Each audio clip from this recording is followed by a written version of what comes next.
IVM।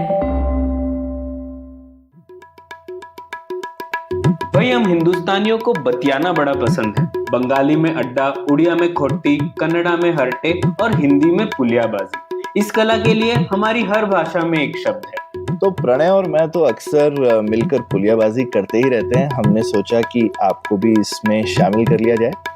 तो आइए प्रणय और सौरभ के साथ करते हैं पुलियाबाजी। हेलो सौरभ, कैसे हैं आप? बस प्रणय बढ़िया, तुम बताओ। सौरभ, आज किस बात पे चर्चा की जाए? अब प्रणय आजकल मतलब क्रिप्टो, जो भी आईपीएल देख रहा होगा अभी वो तो इंडिया में समझ गया होगा क्रिप्टो करेंसी क्या होती है। और क्रिप्टो करेंसी हार्ड बिल्कुल नहीं है, बहुत आसान है। सब लोगों को इसमें घुसना चाहिए, राइट? अभी तो ये सबकी जुबान पर है। तो मैं काफी लोगों के मुंह से सुन चुका हूँ कि ये क्रिप्टो करेंसी क्या है। और हम लोगों ने तो बिटकॉइन पे एपिसोड भी किया था पहले, हमने तो 2.5 साल पहले किया था।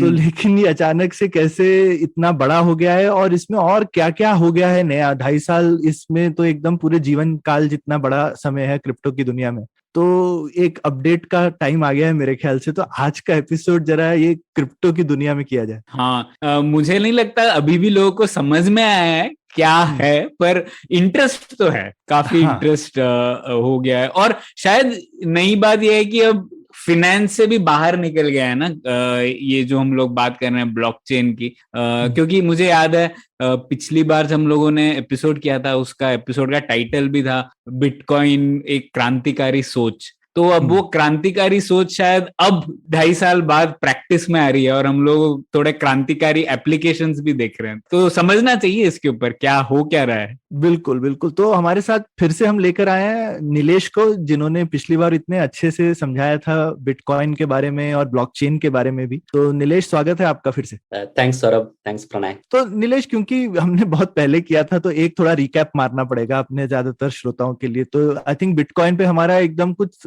सेकंड, मतलब पहले कुछ एपिसोड्स में से ही था ना प्रणय, दूसरा या तीसरा एपिसोड? पहले 5 एपिसोड में था। पहले 5 में ही था। तो बहुत अर्ली टाइम पे हमने किया था, तब तो हमारा ऑडियंस भी काफी छोटी सी थी। और उस समय हमारा एक चैलेंज भी था, लोग बोलते थे कि हिंदी में ये सब डिस्कशन होगी नहीं, इतनी डिटेल टेक्निकल वगैरह। और अगर मैं बड़े टेक अवेज देखूं उस टाइम के नीलेश, तो आपने जैसे अच्छे से हम लोगों ने समझा था कि तो एक बार आपके मुंह से रिकैप सुनते हैं ना। तो बताइए कि ये जो 2008 में क्या नया कर दिया जिसकी वजह से, तो ये 12-13 साल पुरानी बात है जब सतोशी नाकामोटो का बिटकॉइन का पेपर आया था। तो उसमें क्या खास बात थी, क्या क्या उसने रेवोल्यूशन लेकर आया? और अब वो 13 साल बाद जो है वो छोटा सा जो गोला है बर्फ का, वो इतना बड़ा कैसे बन गया है घूम घूम के। राइट। सो जब सतोशी का पेपर आया था 2008 में, एक बहुत महत्वपूर्ण समस्या को उन्होंने हल किया था। और वो समस्या ये है कि इंटरनेट पर या कंप्यूटर्स पर कोई भी चीज अगर कॉपी होती है, तो ये तो हम करते आए हैं, कोई तकलीफ नहीं है। लेकिन जब संपत्ति की बात आती है, जो चीज किसी एक के पास ही हो सकती है एक बार में, ये कंप्यूटर्स पर बनाना तभी संभव था जब आप किसी थर्ड पार्टी की, या जैसे जो कोई बैंक होता है या सरकार होती है, आप उनकी सहायता से लें, ताकि वो सारा रख रखाव कर सके कि ये 100 रुपए किसके अकाउंट से निकले और किसके अकाउंट में गए, ये जमीन किसने खरीदी और किसने बेची, ये स्टॉक है कंपनी ने जब इश्यू किया तो वो किस शेयर होल्डर को मिला, राइट। ये संपत्ति का रखरखाव करने के लिए हमेशा से एक सेंट्रल एजेंसी की जरूरत पड़ी है, चाहे वो स्टॉक एक्सचेंज हो, चाहे वो आरबीआई हो, चाहे गवर्नमेंट हो, चाहे बैंक हो। और इंटरनेट ने आके जब मैसेज करने को पूरा डिसेंट्रलाइज कर दिया, इसको विकेंद्रीकरण कैसे, तो मुझे आपको मैसेज करने के लिए मैं चाहूँ तो जीमेल यूज करता हूँ, लेकिन मैं चाहूँ तो हम दोनों अपने पसंद का ईमेल सर्वर यूज कर सकते हैं। बिल्कुल। या ईमेल नहीं भी हो तो हम डायरेक्टली कनेक्ट कर सकते हैं अपने मशीनें इंटरनेट के ऊपर, और जिसे पीयर टू पीयर कहते हैं, सीधे एक से एक के तार लगा दें। एक से एक, इसको पीयर टू पीयर कहते हैं। तो पीयर टू पीयर कम्युनिकेशन तो आ चुका था कई सालों से और काफी अच्छे से चला था। उसके बाद आपने देखा ये इंटरनेट इंडस्ट्री कैसे बढ़ी है, क्योंकि बिना किसी सेंट्रल एजेंसी के कस्टमर और बिजनेस दोनों आपस में मिल सकते हैं, बिजनेस कर सकते हैं। लेकिन संपत्ति, जो डिजिटल संपत्ति है, प्रॉपर्टी कह सकते हैं, राइट। तो प्रॉपर्टी राइट्स डिजिटल इकोसिस्टम में बिल्कुल, और उसके एक रीजन है। उसका रीजन ये है कि कंप्यूटर साइंस की एक बहुत पुरानी प्रॉब्लम है, जिसे कैप थ्योरम कहते हैं, CAP थ्योरम। और वो ये कहता है कि अगर आप में से आपको सिर्फ 2 ही क्वालिटी मिल सकती है, या तो आपको कंसिस्टेंसी और अवेलेबिलिटी मिलेगा, लेकिन फिर पार्टीशनिंग हो जाएगा, आपका नेटवर्क 2 हिस्से में बढ़ जाएगा, दो लोगों को जो सच का है वो 2 वर्जन हो जाएंगे, और वो संपत्ति के लिए सही बात नहीं है। अब कंप्यूटर साइंस में वो प्रॉब्लम अभी भी अनसॉल्व्ड है, लेकिन सातोशी ने क्या किया, उन्होंने ये प्रॉब्लम को आधा क्रिप्टोग्राफी से सॉल्व किया और आधा इकोनॉमिक्स के थ्रू सॉल्व किया। उन्होंने ये रियलाइज किया कि अगर हम एक ऐसा सिस्टम बनाएं जिसमें हर किसी के कंप्यूटर पे जो सॉफ्टवेयर चल रहा है वो ये एग्री करता है कि जिस रिकॉर्ड में या जिस इतिहास पे सबसे ज्यादा काम हुआ है, सबसे ज्यादा एनर्जी खर्च हुई है, सबसे ज्यादा पैसे लगे हुए हैं, उसको सच माना जाएगा। तब ये पॉसिबल है कि बिना किसी सेंट्रल एजेंसी के सभी लोग एग्री कर सकें कि यस, ये पैसा एक्स ने वाई को दिया या आपने प्रणय को दिया। अब पैसा ऐसी चीज है, पैसा या संपत्ति एक ऐसी चीज है जो पब्लिक होना जरूरी है। मैं बताता हूँ क्यों। जब आपके पास कैश में कॉइन है तब तो कोई तकलीफ नहीं, क्योंकि आप उसका एक बार में आप उसको कॉपी नहीं कर पाते, राइट? जब आपने 100 रुपए दिए प्रणय को और प्रणय अगर मेरे पास आया खर्च करने के लिए, तो मुझे पता है कि प्रणय उस 100 रुपए का मालिक है, मुझे उसकी हिस्ट्री जानने की जरूरत। लेकिन यही काम अगर आप डिजिटली करेंगे, किसी भी डिजिटल चीज का कॉपी आराम से हो जाता है, राइट? क्योंकि 0 कॉस्ट में कॉपी होता है। अब आपके पास ये चांस मिल जाता है कि आप प्रणय को एक कॉपी दें और एक कॉपी अपने पास खुद रखें, और इससे पहले कि प्रणय मेरे पास आ सके कि ये मुझे सौरभ ने 100 रुपए दिया, अब मैं 100 रुपए का मालिक हूँ, ये खर्च करके मुझे पिज्जा दे दो। लेकिन उससे पहले अगर आप मेरे पास आ गए तो प्रणय ने जिस चीज दे के 100 रुपए लिए थे वो लॉस हो गया। बिल्कुल। तो प्रॉपर्टी ऐसी चीज है जो पूरे नेटवर्क को पता होना चाहिए कि कौन किसका मालिक है। इसको बिटकॉइन पेपर में डबल स्पेंडिंग अटैक बोला है। अच्छा। तो ये संभव नहीं होना चाहिए कि किसी सिस्टम में कोई भी व्यक्ति एक ही कॉइन को 2 जगह स्पेंड कर सके। बढ़िया, ठीक। और उसका जो सोल्यूशन है वो है ब्लॉक। तो अब वो थोड़ा सा टेक्निकल है, वो लास्ट टाइम शायद हमने डिस्कस किया था। और ठीक है, हम हमारी ऑडियंस मान सकती है कि भाई ब्लॉकचेन से ये डबल एंट्री वाली जो प्रॉब्लम है वो सॉल्व हो जाती है, डबल स्पेंडिंग वाली प्रॉब्लम। डबल स्पेंडिंग, यस, है ना।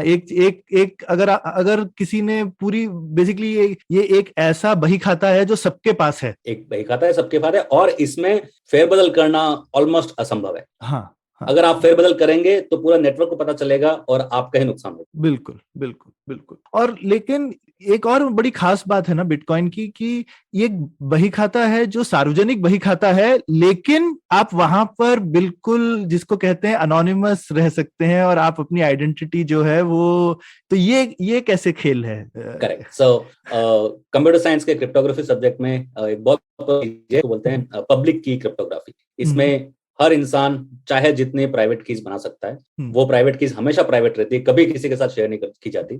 लेकिन उस प्राइवेट की के बेसिस पर आप एक पब्लिक की बना सकते हैं, जो आप एक तरह से आपका यूजर नेम है या एक तरह से आपका एड्रेस है, ये आप पब्लिक में अनाउंस कर सकते हैं। जिसे आपको मैसेज करना है वो उस पब्लिक की को मैसेज करेगा, लेकिन उसको खर्च करने के लिए आपको प्राइवेट की जरूरत पड़ेगी। तो अब बिटकॉइन में रियल आइडेंटिटी या कोई भी लिंकेज नहीं है, इसलिए हम बोलते हैं कि कंप्लीट प्राइवेसी है। लेकिन वो बही खाता फिर भी पूरा सार्वजनिक है। वो इसलिए क्योंकि किस पब्लिक की ने किस पब्लिक की को पैसे भेजे, ये चीजें पूरी रिकॉर्डेड है। तो आप चाहे जितने पब्लिक की बना सकते हैं, लेकिन जो ट्रांजैक्शंस हो रहे हैं वो सारे पब्लिक। जैसे सबको पता है कि सतोशी के पास कितने पैसे हैं, लेकिन किसी को ये नहीं पता सतोशी कौन है। एग्जैक्टली, बिल्कुल सही, बिल्कुल सही है। हाँ, सबको, पूरी दुनिया को पता है कि सतोशी के पास कितने बिलियन डॉलर हैं, पर किसी को नहीं पता सतोशी जिंदा भी है कि नहीं, ये भी नहीं पता है किसी को। या एक इंसान है या नहीं, एक इंसान है या हाँ मल्टीपल है ये भी नहीं पता है, जिंदा है या नहीं अभी तक ये भी नहीं पता, कुछ नहीं पता, वो आदमी है या औरत ये भी नहीं पता। हो सकता है कोई सरकार हो, कोई सरकारी बैंक हो, कोई हैकर हो, क्या मालूम कुछ पता नहीं। तो ये बिटकॉइन में जिसको कहते हैं एक थोड़ा सा मैजिक भी है। हाँ, लेकिन ये मैं कहूंगा कि अगर आप उस फील्ड में हैं और अगर आपने बिटकॉइन का पेपर पढ़ा तो 30 मिनट बाद आपको लगेगा कि अरे ये तो काफी सिंपल था। तो मेरा मानना ये है कि ये कोई अकेला आदमी ही है, और ये इतना मुश्किल नहीं। ऑफ कोर्स आविष्कार होने के बाद पता चलता है हमें कि कितना इजी था। लेकिन ये कोई ऐसा नहीं है कि किसी ने न्यूक्लियर बॉम्ब का आविष्कार किया या प्राइवेट में रॉकेट बना के भेज दिया, राइट? ये सिर्फ एक छोटा सा एक स्टेप था जिसने रियलाइज किया कि अगर हम उसमें पैसा खर्च करें, और सबसे महंगी और इसमें काफी इंटरेस्टिंग चीज थी क्योंकि उन्होंने जिसको बोलते हैं ना ह्यूमन बिहेवियर, इकोनॉमिक्स और कंप्यूटर साइंस को एक साथ लेकर आए, जो कि अक्सर लोग ये अलग अलग फील्ड में अलग अलग लोग काम करते हैं ना। तो उन्होंने देखा कि इकोनॉमिक इंसेंटिव्स लोगों के कैसे एक साथ चलेंगे, और काफी सारे इसमें जो प्रूफ ऑफ वर्क वगैरह पे तो लोग काफी टाइम से काम कर ही रहे थे, तो वो काफी काम हुआ, रिसर्च तो काफी हुई थी इस पे। तो ये नया फील्ड नहीं है, ऐसा जैसे मैंने कहा, ये बहुत लोगों की पुराना प्रोजेक्ट था, तो बिटकॉइन का जो पहले प्रोजेक्ट था वो एक प्रोजेक्ट था जिसका नाम था हैश कैश। और एडम और मैं एक साथ काम करते थे एक्चुअली। ओके, तो हैश कैश का उद्देश्य क्या था कि उन्होंने रियलाइज किया ईमेल भेजना बहुत ही सस्ता है और उसकी वजह से स्पैम बहुत आता है। तो क्या किया जाए जिससे हम नॉर्मल ईमेल को तो सस्ता ही रखें, लेकिन जो बल्क ईमेल कर रहे हैं, जो कंपनी लाखों करोड़ों लोगों को एक साथ ईमेल भेज देती है क्योंकि उनके लिए बहुत सस्ता पड़ता है और जितना बिजनेस आएगा उतना अच्छा ही है। तो स्पैम को कम करने के लिए ये लोग सोचते थे कि कैसे हम ईमेल पे थोड़ा सा खर्चा बढ़ाया जाए उसको, लेकिन बिना नॉर्मल ईमेल को महंगा किया। तो ये हैश कैश एक सॉल्यूशन था और उससे एक स्टेप आगे बढ़ के बिटकॉइन आया है। तो बिटकॉइन बहुत बड़ा जंप नहीं है, उसके पहले बहुत सारे स्टेप्स हुए हैं, लेकिन बिटकॉइन पहला सिस्टम है जो चला है और एक्चुअली लोगों ने अडॉप्ट भी किया है। बिल्कुल। और मैं बोलूंगा मतलब ठीक, हैश कैश बहुत लोग बहुत अच्छे से जानते थे, तो ऐसा भी नहीं है कि, तो उसमें लिए मैं सतोशी की अचीवमेंट को कम नहीं करूंगा, मतलब इतने लोग जानते थे लेकिन फाइनली करके तो सतोशी ने दिखाया है ना। तो मतलब एडम ने खुद भी नहीं किया। तो ये प्रणय मेरे को बड़ा अच्छा लगता है, बिटकॉइन के पेपर में जो हैश कैश का पेपर है वो मतलब 7-8 ही रेफरेंसेस हैं, तो एडम का पेपर एक रेफरेंस है, तो मुझे एटलीस्ट लगता है तो हम दोनों तो छोटी सी कहानी है मैं बता सकता हूँ। तो इनफैक्ट हम लोग जो है ये इससे पहले ये फेसबुक वगैरह जीत गए सोशल नेटवर्क की दुनिया ना, तो उस टाइम पे प्रणय मुझे पता नहीं तुम कितने एक्टिव थे इंटरनेट पे, तुम जवान आदमी हो, मैं और नीलेश तो लेकिन बहुत एक्टिव थे। तो एक समय था जब नया नया स्काइप आया था ना, तो ये P2P का बड़ा बोलबाला था और सबको लगता था कि ये जो एक से एक कंप्यूटर बिना किसी बिचौलिए के आपस में बात कर लें, तो ये बहुत पावरफुल आइडिया। स्काइप उसी पावर से निकला, ठीक है। और उस समय तक ना वॉइस में बात करना बड़ा महंगा काम होता था और बेकार क्वालिटी होती थी, और स्काइप ने बहुत सस्ते में कर दिया क्योंकि वो बीच में सर्वर ही नहीं डालता था, ठीक है। बाद में उसने डालने शुरू किया, वो सुपर पियर वगैरह का आर्किटेक्चर था, लेकिन शुरू में तो बिल्कुल नहीं डालता था। तो ये बड़ा ही जबरदस्त था। तो हम लोगों का उस समय ये एकदम क्लियर नहीं था कि सोशल नेटवर्क फेसबुक जैसे ही होंगे। तो हम लोग, तो मैं एक स्टार्टअप में था, हम लोग बहुत ट्राई कर रहे थे कि ऐसा सोशल नेटवर्क हो जहां पे आपका पूरा डेटा आप ही की मशीन पे रहेगा हमेशा, किसी भी सेंट्रल सर्वर पे नहीं जाएगा, नहीं होगा, ठीक है। तो आप जो है अपने पूरे नेटवर्क से फोटोज वीडियोस वगैरह शेयर कर सकते हैं, लेकिन आपका डेटा आप ही के हाथ में रहेगा, तो आपके पास पूरा कंट्रोल रहेगा, जो आजकल फिर से बात होने लगी है। लेकिन उस समय जो वो लड़ाई थी एक क्लाउड वाली और P2P में, उसमें क्लाउड जीत गया और हम लोग हार गए थे उस समय।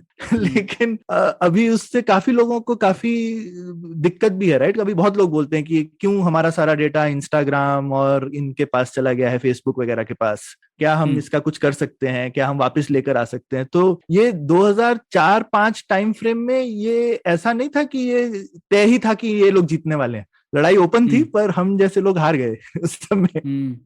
तो वहां पे एडम और मैं एक साथ काम करते थे, ये हम बनाने की जो कोशिश कर रहे थे, क्योंकि एडम इसी माइंडसेट से भी था कि भाई सब कुछ हमारे पास, तो उसमें हम यही सब कुछ करते थे, आपकी क्रिप्टोग्राफी और वगैरह यूज करके इंश्योर करें कि आपका डेटा आपकी मशीन से है, लेकिन आप थोड़ा सा दूसरे पे भी डाल सकते हैं, स्टोर एंड फॉरवर्ड प्रोटोकॉल्स कैसे कर सकते हैं वगैरह वगैरह। तो ये शायद फिर से आएगी दुनिया, कह नहीं सकते, लेकिन अब फेसबुक ऑलरेडी बड़ा जायंट है, तो उसको कोई कैसे हराएगा, ये दूसरी बात है अलग।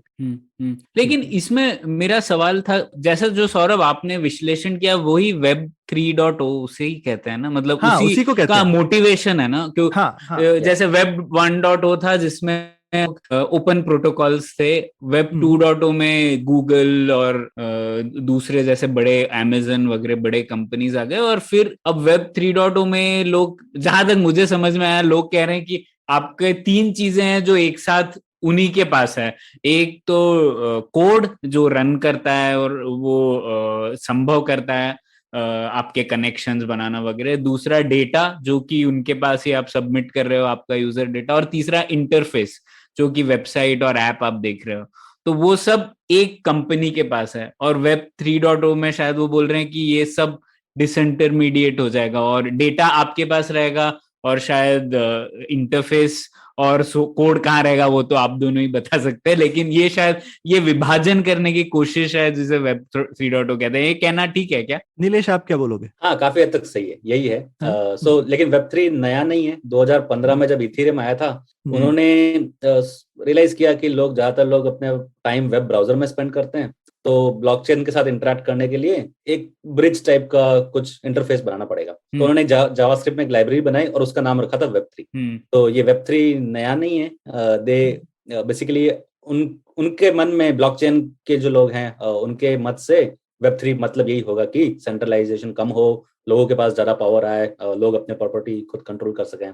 तो यस, ये कहना सही है। प्रणय, जब वेब 2 आया था ना, तो वेब 2 भी जब आया था तो हम तो इंडस्ट्री में उस समय थे ही, जब आ रहा था वेब 1 से वेब 2 ज्यादा इंटरेक्शन के बारे में था, ओनरशिप के बारे में नहीं था। लेकिन वेब 2 की दुनिया में ओनरशिप सेंट्रलाइज हो गई, ऐसा ना जरूरी थी होनी, लेकिन काफी वजह हैं जिनकी वजह से हो गई। ठीक है, अब वो छोड़ देते हैं कि क्यों हो गई।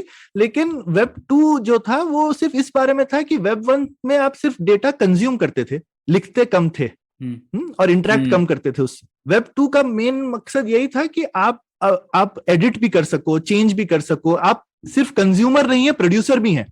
तो ये जो इतना बड़ा एक्सप्लोजन आया यूजर जनरेटेड कंटेंट जिसको कहते हैं, वो पूरी वेब 2 की इजाद है ना। पहले कुछ लोग डेटा बनाते थे, बहुत सारे लोग कंज्यूम करते थे। वेब 2 में आप देखोगे तो अब ये जो है ये मैनी टू मैनी हो गया है, सभी लोग बहुत डेटा बना रहे हैं और सभी लोग कंज्यूम कर रहे हैं, है ना। सब अपनी फोटो बनाकर डाल रहे हैं, सब हजारों फोटो लेते हैं रोज। ये बहुत नहीं है, ये पहले नहीं होता था ऐसा। ठीक है, कि लोग हजारों फोटोग्राफ, हर इंसान हजारों फोटोग्राफ ले रहा हो और हजारों फोटोग्राफ के वीडियो भी ले रहा हो, और आप वीडियो डाल सको इंटरनेट पे और उसको कोई तीसरा आदमी देख सके, ये तो मतलब बड़ा मुश्किल काम हुआ करता था। ठीक है, हाँ बिल्कुल। तो अभी क्या नीलेश ऐसे हो रहा है कि ठीक है, अब जैसे बताया कि वेब 2 में ज्यादा एक बाढ़ आ गई कंटेंट की, तो अब ऐसा लोगों को लग रहा है कि अब ये बाढ़ तो आ गई, हम लोग इतना कंटेंट डाल रहे हैं, पर इससे मेरे को क्या फायदा हो रहा है।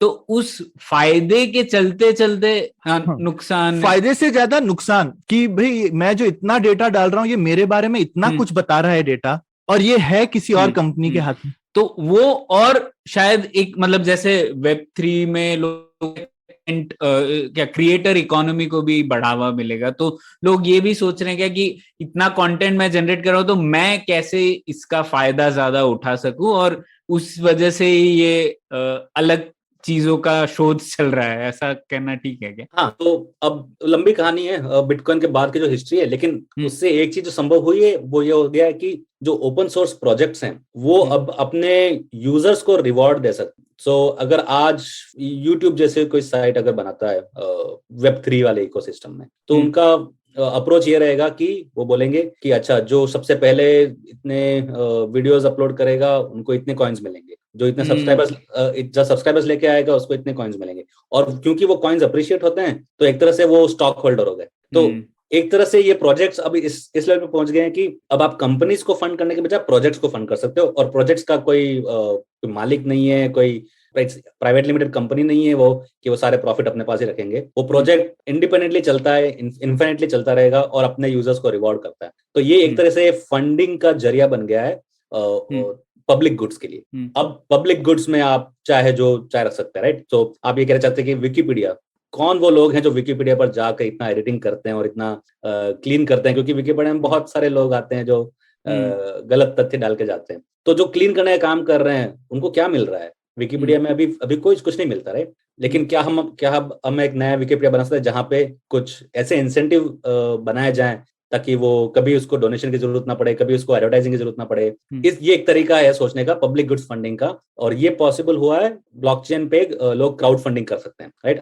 आपका जो प्रोजेक्ट है, आप नया टोकन बना सकते हैं, उस टोकन को आप ICO जिसको बोलते हैं, इनिशियल कॉइन ऑफरिंग, उस तरह से आप बोल सकते हैं कि जो लोग भी जल्दी पैसा सपोर्ट करेंगे, या फीचर सपोर्ट करेंगे, या प्रोग्रामिंग में सपोर्ट करेंगे, या डिजाइन में करेंगे, या फिर यूज आके यूज करेंगे प्रोडक्ट को, उनको कॉइन सस्ते में मिल जाएंगे, बाद में अप्रिशिएट हो जाएंगे, तो वो आपका प्रॉफिट है। तो एक तरह से ये अभी ऐसा पॉसिबल हो गया है कि आप प्रोजेक्ट बना सकते हैं बिना किसी ऑर्गेनाइजेशन के, राइट, बिना किसी लीगल एंटिटी के। इसलिए आपने क्रिप्टो में पर इसमें एक सवाल है, जो जैसे प्रोजेक्ट की बात कही आपने, पर जो प्रोजेक्ट बना रहा है वो भी तो कुछ कट लेगा ना अपना, क्योंकि वो कुछ तो मेहनत कर रहे हैं। तो ऐसा क्यों कहते हैं कि वेब 3.0 में लोग कहते हैं कि कोई इंटरमीडिएटरी ही नहीं रहेगा? ऐसा कहना तो ठीक नहीं है ना, कोई ना कोई तो बीच में है जो बना रहा है ये प्रोजेक्ट। तो जो लोग शुरुआत करते हैं, जो प्रोमोटर्स या फाउंडर्स जैसे कह लीजिए, राइट, यस, वो अपने लिए थोड़े ज्यादा टोकन्स रखते हैं, और इसीलिए स्कैम्स भी ज्यादा हैं। कुछ लोग 50% अपने पास रख लेते हैं, लेकिन दिखाते ये कि मैंने सिर्फ 10% रखा है। और लेकिन ऐसे भी प्रोजेक्ट्स हैं जहाँ पे वो पब्लिकली ट्रांसपेरेंटली बोलते हैं कि देखो 10% 20% हमने रखा है, 10% हमारे इन्वेस्टर्स के लिए है, बाकी 80% कम्युनिटी के लिए। अच्छा, राइट। या जो भी आपको परसेंटेज रखना है, कुछ लोग 40% रखते हैं, कुछ लोग 20% रखते हैं। तो ऐसा होता है क्योंकि शुरुआत में काम कुछ डेडिकेटेड लोग ही करते हैं, क्योंकि उनको एबिलिटी है और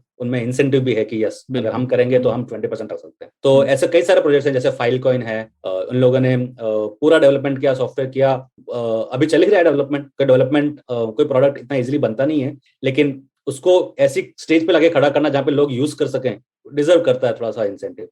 फाइलकॉन के लोगों ने अपने लिए थोड़ा रखा, अपने इन्वेस्टर के लिए थोड़ा रखा, और बाकी पूरा पब्लिक में क्राउड फंडिंग के लिए आईसीओ में डाल दिया। नीलेश, पिछली बार हमने जब बात की थी तो हमको बहुत ज्यादा रियल एग्जाम्पल ढूंढने में थोड़ी सी तकलीफ हो रही थी कि भाई ये बहुत अच्छा कॉन्सेप्ट है, कुछ जगह पे अच्छा चल रहा है, लेकिन एक आपने बड़ी अच्छी पिक्युलैरिटी बताई थी बिटकॉइन और ब्लॉकचेन की, कि ये सबसे यूजफुल वहां पर है जहां पर दो लोग भरोसा नहीं करते। तो आप आपस में बेसिकली सौदेबाजी कर सकते हैं बिना भरोसे के, है ना? तो एक बड़ा अच्छा है, तो जहां पे भी हमको लगता है लेकिन कि भरोसा है, तो एक बड़ा जबरदस्ती का यूज केस बनता है कि आप ब्लॉकचेन जबरदस्ती डाल दो। भाई जब सब लोग आपस में भरोसे वाले हैं तो ये एक जबरदस्ती में घुसाने वाली बात है। तो इसका सही में उपयोग तब आता है जब बहुत सारे लोग आपस में बिना भरोसे के आपस में सौदेबाजी करना चाहें। तो लेकिन अब पिछले 2.5 साल में आपको कुछ नए कमर्शियल यूज केसेस अब दिख रहे हैं क्या? कुछ बताना चाहेंगे आप हमारे श्रोताओं को कि ये देखो, अब ये बिटकॉइन या ब्लॉकचेन की दुनिया से नहीं होती थी और अब ये हो रही है। तो थोड़ा हिस्ट्री से देख लेते हैं। जब बिटकॉइन लॉन्च हुआ और अडॉप्ट होने लग गया और लोगों ने देखा कि ये तो चल रहा है, ये सिस्टम सेफ है, अटैक करने की कोशिश करो तब भी आप टैम्पर नहीं कर सकते, तो उसके यूज केस निकल के आने लगे। सबसे पहला यूज केस जो आया वो था नेम रजिस्ट्रेशन, जो आपका जैसे डोमेन नेम सर्विस होता है, आपने google.com बुक करना है या आपको पुलियाबाजी.com बुक करना है। तो अभी क्या होता है, अभी आपके पास आप किसी नेम रजिस्ट्रार के पास जाते हैं, जैसे GoDaddy हो गया या कोई हो गया, GoDaddy, बिग रॉक, और आप उनको फीस देते हैं और वो आपको डोमेन नेम का राइट देते हैं। लेकिन वो डेटाबेस उनके पास चलता है, वो चाहे जब उसको चेंज कर सकते हैं। और ऐसा हुआ है जब या तो गवर्नमेंट के प्रेशर में या सिंपली ट्रेडमार्क के प्रेशर में कंपनीज ने डोमेन नेम वापस ले लिया है लोगों से, जैसे वो विकीलीक्स के साथ किया था, इवन पायरेट बे के साथ किया गया है, तो ऐसे हुए। तो ये पहला ऐसा यूज केस ब्लॉकचेन पे बन के आया जिसमें करेंसी या money was not the goal, पैसा नहीं था, ये नेम था। ये भी एक टाइप की प्रॉपर्टी है। और लोगों ने बोला चलो बिटकॉइन का सॉफ्टवेयर लेते हैं, थोड़ा सा चेंज करते हैं, इसको नेम कॉइन करके चलाया उन्होंने। तो नेम कॉइन चलने लगा और फिर कुछ लोग आए, दूसरा यूज केस लेके आए कि हमारे पास ये भी एक डिजिटल प्रॉपर्टी है, डिजिटल प्रॉपर्टी, हम इसे ट्रैक करना चाहते हैं। बिटकॉइन का सॉफ्टवेयर लिया, चेंज करके वो चलने लगे। और फिर 2014-13 के आसपास लोगों ने रियलाइज किया कि ये तो मल्टीपल यूज केसेस हैं। जो अगर हम एक बेसिक चीज सॉल्व कर लें कि क्या हम ट्रांजैक्शन को, अगर हम ऐसे सोच लें कि कंप्यूटर में जैसे कोई मेमोरी में राइट करता है, अगर हम इसको बिटकॉइन को सिर्फ पैसे ट्रैकिंग करने के लिए एक तरह से कंप्यूटर बना लें, तो ये सारे सिर्फ एप्स बन जाएंगे। नेम कॉइन हो गया, वो एक ऐप बन जाएगा, और कोई भी और टोकन हो गया, वो भी एक ऐप बन जाएगा, राइट? तो यहाँ से इथेरियम की शुरुआत हुई। तो इथेरियम का ये कॉन्ट्रीब्यूशन है, उन्होंने ब्लॉकचेन का, बिटकॉइन का आइडिया लिया और उसको प्रोग्रामेबल बना दिया। तो आप कोड लिख सकते हैं उस पर और बोलेंगे कि मेरा कोड एक टोकन को ट्रैक करता है, ये एक तरह से बैंक है, या फिर मेरा एक कोड है जो नॉन फंजिबल जो चीजें हैं, गुड्स हैं या अवतार्स है या कोई साउंड है या इमेज है, कार्टून है या आर्ट है, उनको ट्रैक करता है। कोई दूसरा आके बना सकता है एक प्रोजेक्ट, मेरा कोड है जो नेम, कौन किस नेम को ओन करता है, कौन किस डोमेन नेम को ओन करता है, ये ट्रैक करता है। तो ये सारे यूज केसेस अब इथेरियम पे सिर्फ एप्लीकेशंस बन गए। तो एक तरह से इथेरियम एक टाइप का वर्ल्ड कंप्यूटर है, ये सभी की मशीन पे चलता है, कोई इसे टैंपर नहीं कर सकता। बिकॉज सभी की मशीन पे चलता है इसलिए बहुत महंगा है, लेकिन कोई इसे बंद नहीं कर पाएगा। तो ये सच है, आज तक जब से शुरू हुए बिटकॉइन और इथेरियम बंद नहीं हुए। कोई चाहे चाइना पीछे पड़ जाए, चाहे यूएस सरकार पीछे पड़ जाए, बिटकॉइन और इथेरियम को बंद करना बहुत मुश्किल है। तो उसकी कंडीशन है, उसकी कंडीशन ये है कि जो लोग माइनिंग कर रहे हैं उसमें से 50% आपके कंट्रोल में होने चाहिए। ठीक। और उसके लिए आपको बहुत सारे सीपीयूज लगेंगे, बहुत सारी इलेक्ट्रिसिटी लगेगी, लेकिन अगर आप ओनली तभी आप कर पाएंगे जब आपके पास 50% नेटवर्क का कंट्रोल होगा। अगर आपके पास 50% कंट्रोल है तो लोगों का क्या मानना ये है कि तब आपके पास आपके फायदे में वही बात है कि बिटकॉइन हेल्दीली चलता रहे। उसके अब उसको क्यों टॉर्पिडो करेंगे, अनलेस कि आप चाइना है। करेक्ट। तो जो गांव का जो सबसे बड़ा गुंडा होता है, वो गांव को खुद को डैमेज नहीं करता, राइट? बिल्कुल। तो इसमें थोड़ा मुझे एक और तार छेड़ना था कि आप लोगों ने चाइना की बात की, तो चाइना में पहले तो ज्यादातर माइनिंग बिटकॉइन की चाइना में ही होती थी। बिल्कुल। तो एक तरीके से थोड़ा ऐसे वल्नरेबिलिटी थी, थोड़ी एक दुखती रख थी। लेकिन अब चाइना ने ही बैन कर दिया है क्रिप्टो करेंसी, तो उसकी वजह से शायद माइनर्स भी कम इंसेंटिव होगा, और शायद माइनर्स चीन की बजाय और दूसरे देशों में आएंगे। तो एक ये पॉजिटिव चीज हो गई ना, चीन का जो खतरा था वो थोड़ा कम हो गया है, ये कहना ठीक हो गया क्या? हाँ, मेरे हिसाब से तो इसमें पॉलिटिक्स है, बिल्कुल है। तो आप ये मान के चलिए, आप एक साधारण नागरिक हैं और आपके ऊपर 3 लोग राज करना चाहते हैं। एक है दुनिया भर के सरकारें चाहती है कि आप टैक्स पे कर रहे हैं और आपकी इनकम ट्रांसपेरेंट हो, और दूसरे हैं कॉर्पोरेशंस जो जायंट टेक्नोलॉजी जायंट्स हैं, वो अब इतने बड़े हो चुके हैं कि कई सारे देशों की सरकारों से भी ज्यादा पावरफुल है। और तीसरा है P2P नेटवर्क्स। तो अब ये तीनों चीजें आपस में एक दूसरे को शक की नजर से देखती हैं। सरकारें कॉर्पोरेशन पे भरोसा नहीं करती, कॉर्पोरेशन सरकारों पे भरोसा नहीं करते, दोनों ब्लॉकचेन पे भरोसा नहीं करते, ब्लॉकचेन वाले कॉर्पोरेशन पे भरोसा नहीं करते, और ये पॉलिटिक्स चलेगी। ये एक तरह का वॉर है। लोग अपने पैसे से और अपने एक्शन से साइड्स लेंगे, और कहना मुश्किल है कि कौन जीतेगा। तो मैंने उस समय शायद ये कहा था अपने पिछले इंटरव्यू में कि जितनी बड़ी सरकारें हैं उनको बिटकॉइन से खतरा लगेगा, क्योंकि उनको मॉनेटरी पॉलिसी पे कंट्रोल कम हो जाएगा। आप अपने इंटरेस्ट रेट कम नहीं कर सकते, आप इंटरेस्ट रेट नेगेटिव नहीं कर सकते। ये आपने 2011 के आसपास आपने सुनना शुरू किया होगा USAID और वर्ल्ड इकोनॉमिक्स फोरम की वजह से, कि इंटरेस्ट रेट पॉजिटिव एक प्रॉब्लम है। हमें ऐसा रिजाइम लाना चाहिए जहाँ पे इंटरेस्ट रेट नेगेटिव हो सके, ताकि लोग स्पेंड करने पर मजबूर हों और इकोनॉमी दोबारा चल पड़े। अब इस पे दो राय हैं, राइट। कुछ लोग बोलेंगे कि यार ये तो बहुत ही बुरी बात है, जिन लोगों ने सेविंग किया, आप उनकी सेविंग आप बैंक में हाथ डाल के आप उनका पैसा छीन रहे हो। और कुछ लोग बोल रहे हैं कि इकोनॉमी को शुरू करने के लिए जो भी वेपन यूज करना पड़े वो जायज है, राइट। तो ये होगा कि एक तरह से ब्लॉकचेन ने आपको एक एस्केप डोर दे दिया है, जहां पे आपको सरकार खराब मॉनेटरी पॉलिसी लगाएगी, लोग बिटकॉइन में या क्रिप्टो करेंसी में अपना पैसा सेव कर लेंगे। ये देखने में मिल रहा है वेनेजुएला में अभी, जहां पे महंगाई की दर हो गई है 1 लाख या 10 लाख %। तो वहां की लोकल करेंसी में लोगों का बिल्कुल भरोसा नहीं है, या तो वो डॉलर ले रहे हैं या बिटकॉइन। और ये हमारे पिछले एपिसोड से अब तक का एक रियल लाइफ उदाहरण है, जहाँ पे बिटकॉइन ने एक्चुअल इवन अर्जेंटीना में भी शायद, तो अर्जेंटीना वेनेजुएला दोनों देशों में मतलब लोगों की बिटकॉइन ने लिटरली जान बचा ली है, क्योंकि उनकी सरकारें उनका पैसा बर्बाद करने पर तुली हुई है, लेकिन बिटकॉइन को रोकना मुश्किल है बहुत। हाँ, लेकिन उसमें अगेन उनका मत भी सुन लेना जायज है। उनका मत ये है कि वो सरकार ऐसा क्यों हुआ, पेट्रोल की प्राइस क्रैश हो गई, वेनेजुएला की इकोनॉमी 80% 85% पेट्रोल पे बेस्ड थी, ऑयल पे बेस्ड थी। अब आपका इनकम अगर ऐसा हो गया, जायज है कि इकोनॉमी सफर करेगी। अब उसको दोबारा ट्रैक पे लाने के लिए सरकार के पास 2 ही तरीके होते हैं, या तो फिस्कल पॉलिसी होता है कि कितना खर्चा करेगी, कहाँ खर्चा करेंगे, या मॉनेटरी पॉलिसी होता है, इंटरेस्ट रेट क्या होगा, राइट। लेकिन कैश हमेशा से एक तरह से वो रहा है कि जब तक कैश है तब तक हम इंटरेस्ट रेट 0 से नीचे नहीं कर पाएंगे। तो ये आपने इकोनॉमिक्स में सुना होगा, पढ़ा होगा कि लोग बोलते हैं कि cash sets a floor for interest rate. तो जिन लोगों को ऐसे मॉनेटरी पॉलिसी में फ्लेक्सिबिलिटी चाहिए, उनके लिए कैश भी दुश्मन है, गोल्ड भी दुश्मन है, और बिटकॉइन भी दुश्मन है।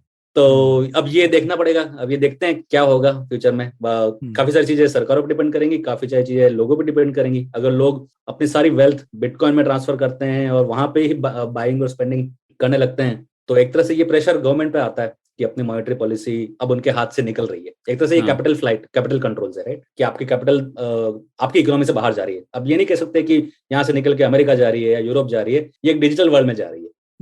लेकिन एटलीस्ट आपके हाथ से, एटलीस्ट RBI के हाथ से निकल गई, आपके कंट्रोल से बाहर है। RBI या फेडरल बैंक जो भी। मैं पॉजिटिव और नेगेटिव दोनों में देख सकता हूँ, और मैं साइड नहीं लेना चाहता, क्योंकि सेंट्रलाइजेशन के भी फायदे हैं, डिसेंट्रलाइजेशन के भी फायदे हैं। और मुझे लगता है कि अगर गांव में गुंडों के साथ रहना है तो एक से ज्यादा गुंडे हो तो बेटर। बिल्कुल सही बात।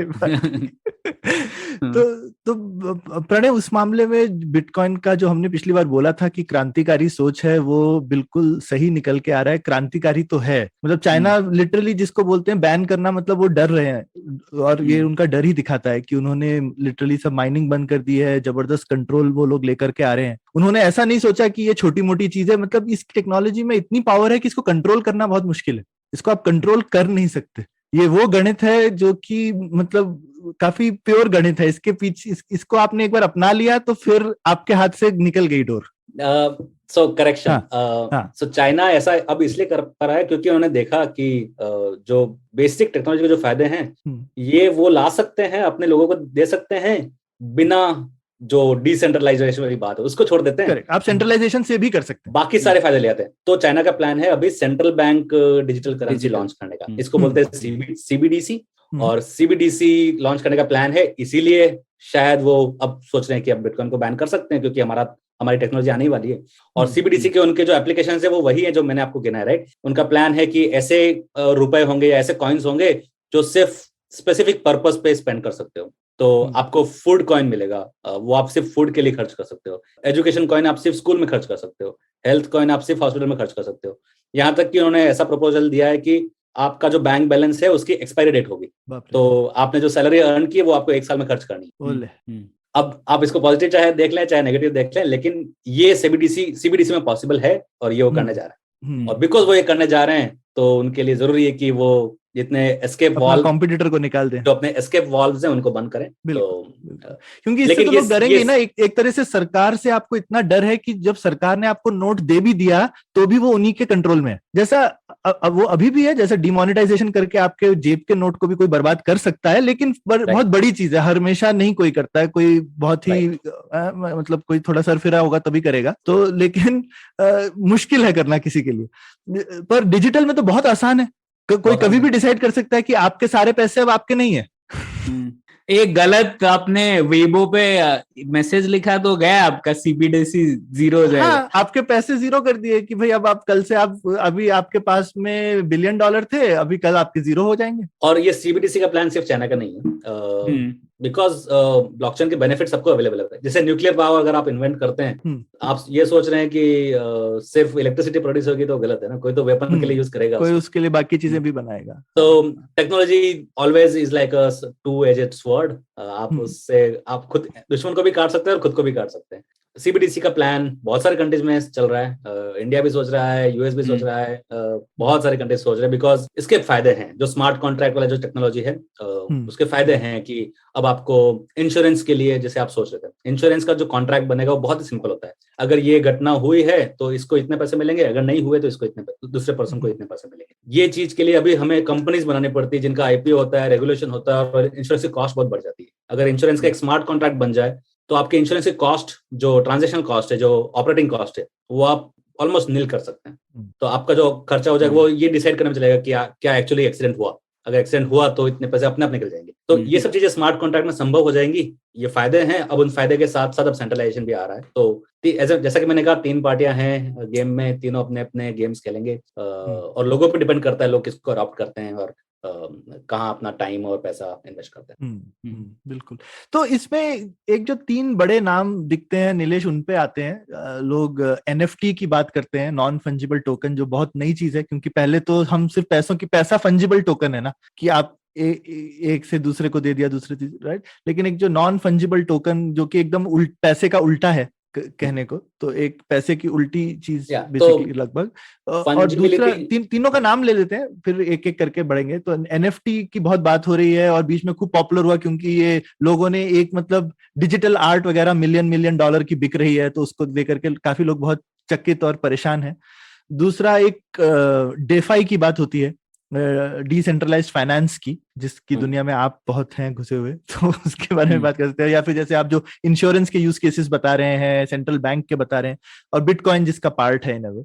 और तीसरा है डाओ, कि ये बिटकॉइन की दुनिया यूज करके डाओ जो है कि आप कैसे ऑर्गेनाइजेशन को भी मैनेज कर सकते हैं डाओ के थ्रू। तो उल्टा से शुरू करते हैं बेसिकली, मैं सोच रहा हूं, क्योंकि डाओ शायद सबसे बहुत ही इंटरेस्टिंग चीज है। मैंने सोचा भी नहीं था डाओ वगैरह के बारे में। थोड़ा आपने जिक्र किया कि कैसे आप इंसेंटिव्स वगैरह बना सकते हैं। फटाफट डाओ के बारे में बताइए, फिर एनएफटी और डीफाई के बारे में बात करते हैं। हाँ, तो ये सारी चीजें शुरू होती है इथेरियम से, क्योंकि इथेरियम आपको आप जो प्रोग्राम लिखना चाहें लिख सकते हो। और एक बार आपने लिख दिया तो आप उसके इंचार्ज में नहीं है, वो प्रोग्राम चलता रहेगा। बिल्कुल। और इसमें एक अच्छी मैं चीज बोलना चाहता हूँ, तो इथेरियम का एक बड़ा अच्छा एक फायदा ये है ना नीलेश की, बिटकॉइन तो एक टेक्नोलॉजी है, तो कोई भी अपना कॉइन बना सकता है। बिटकॉइन एक कॉइन है, लेकिन मैं सेम कोड यूज करके भाई हम एक पुलियाबाजी कॉइन बना दें या कुछ और बना दें, है ना।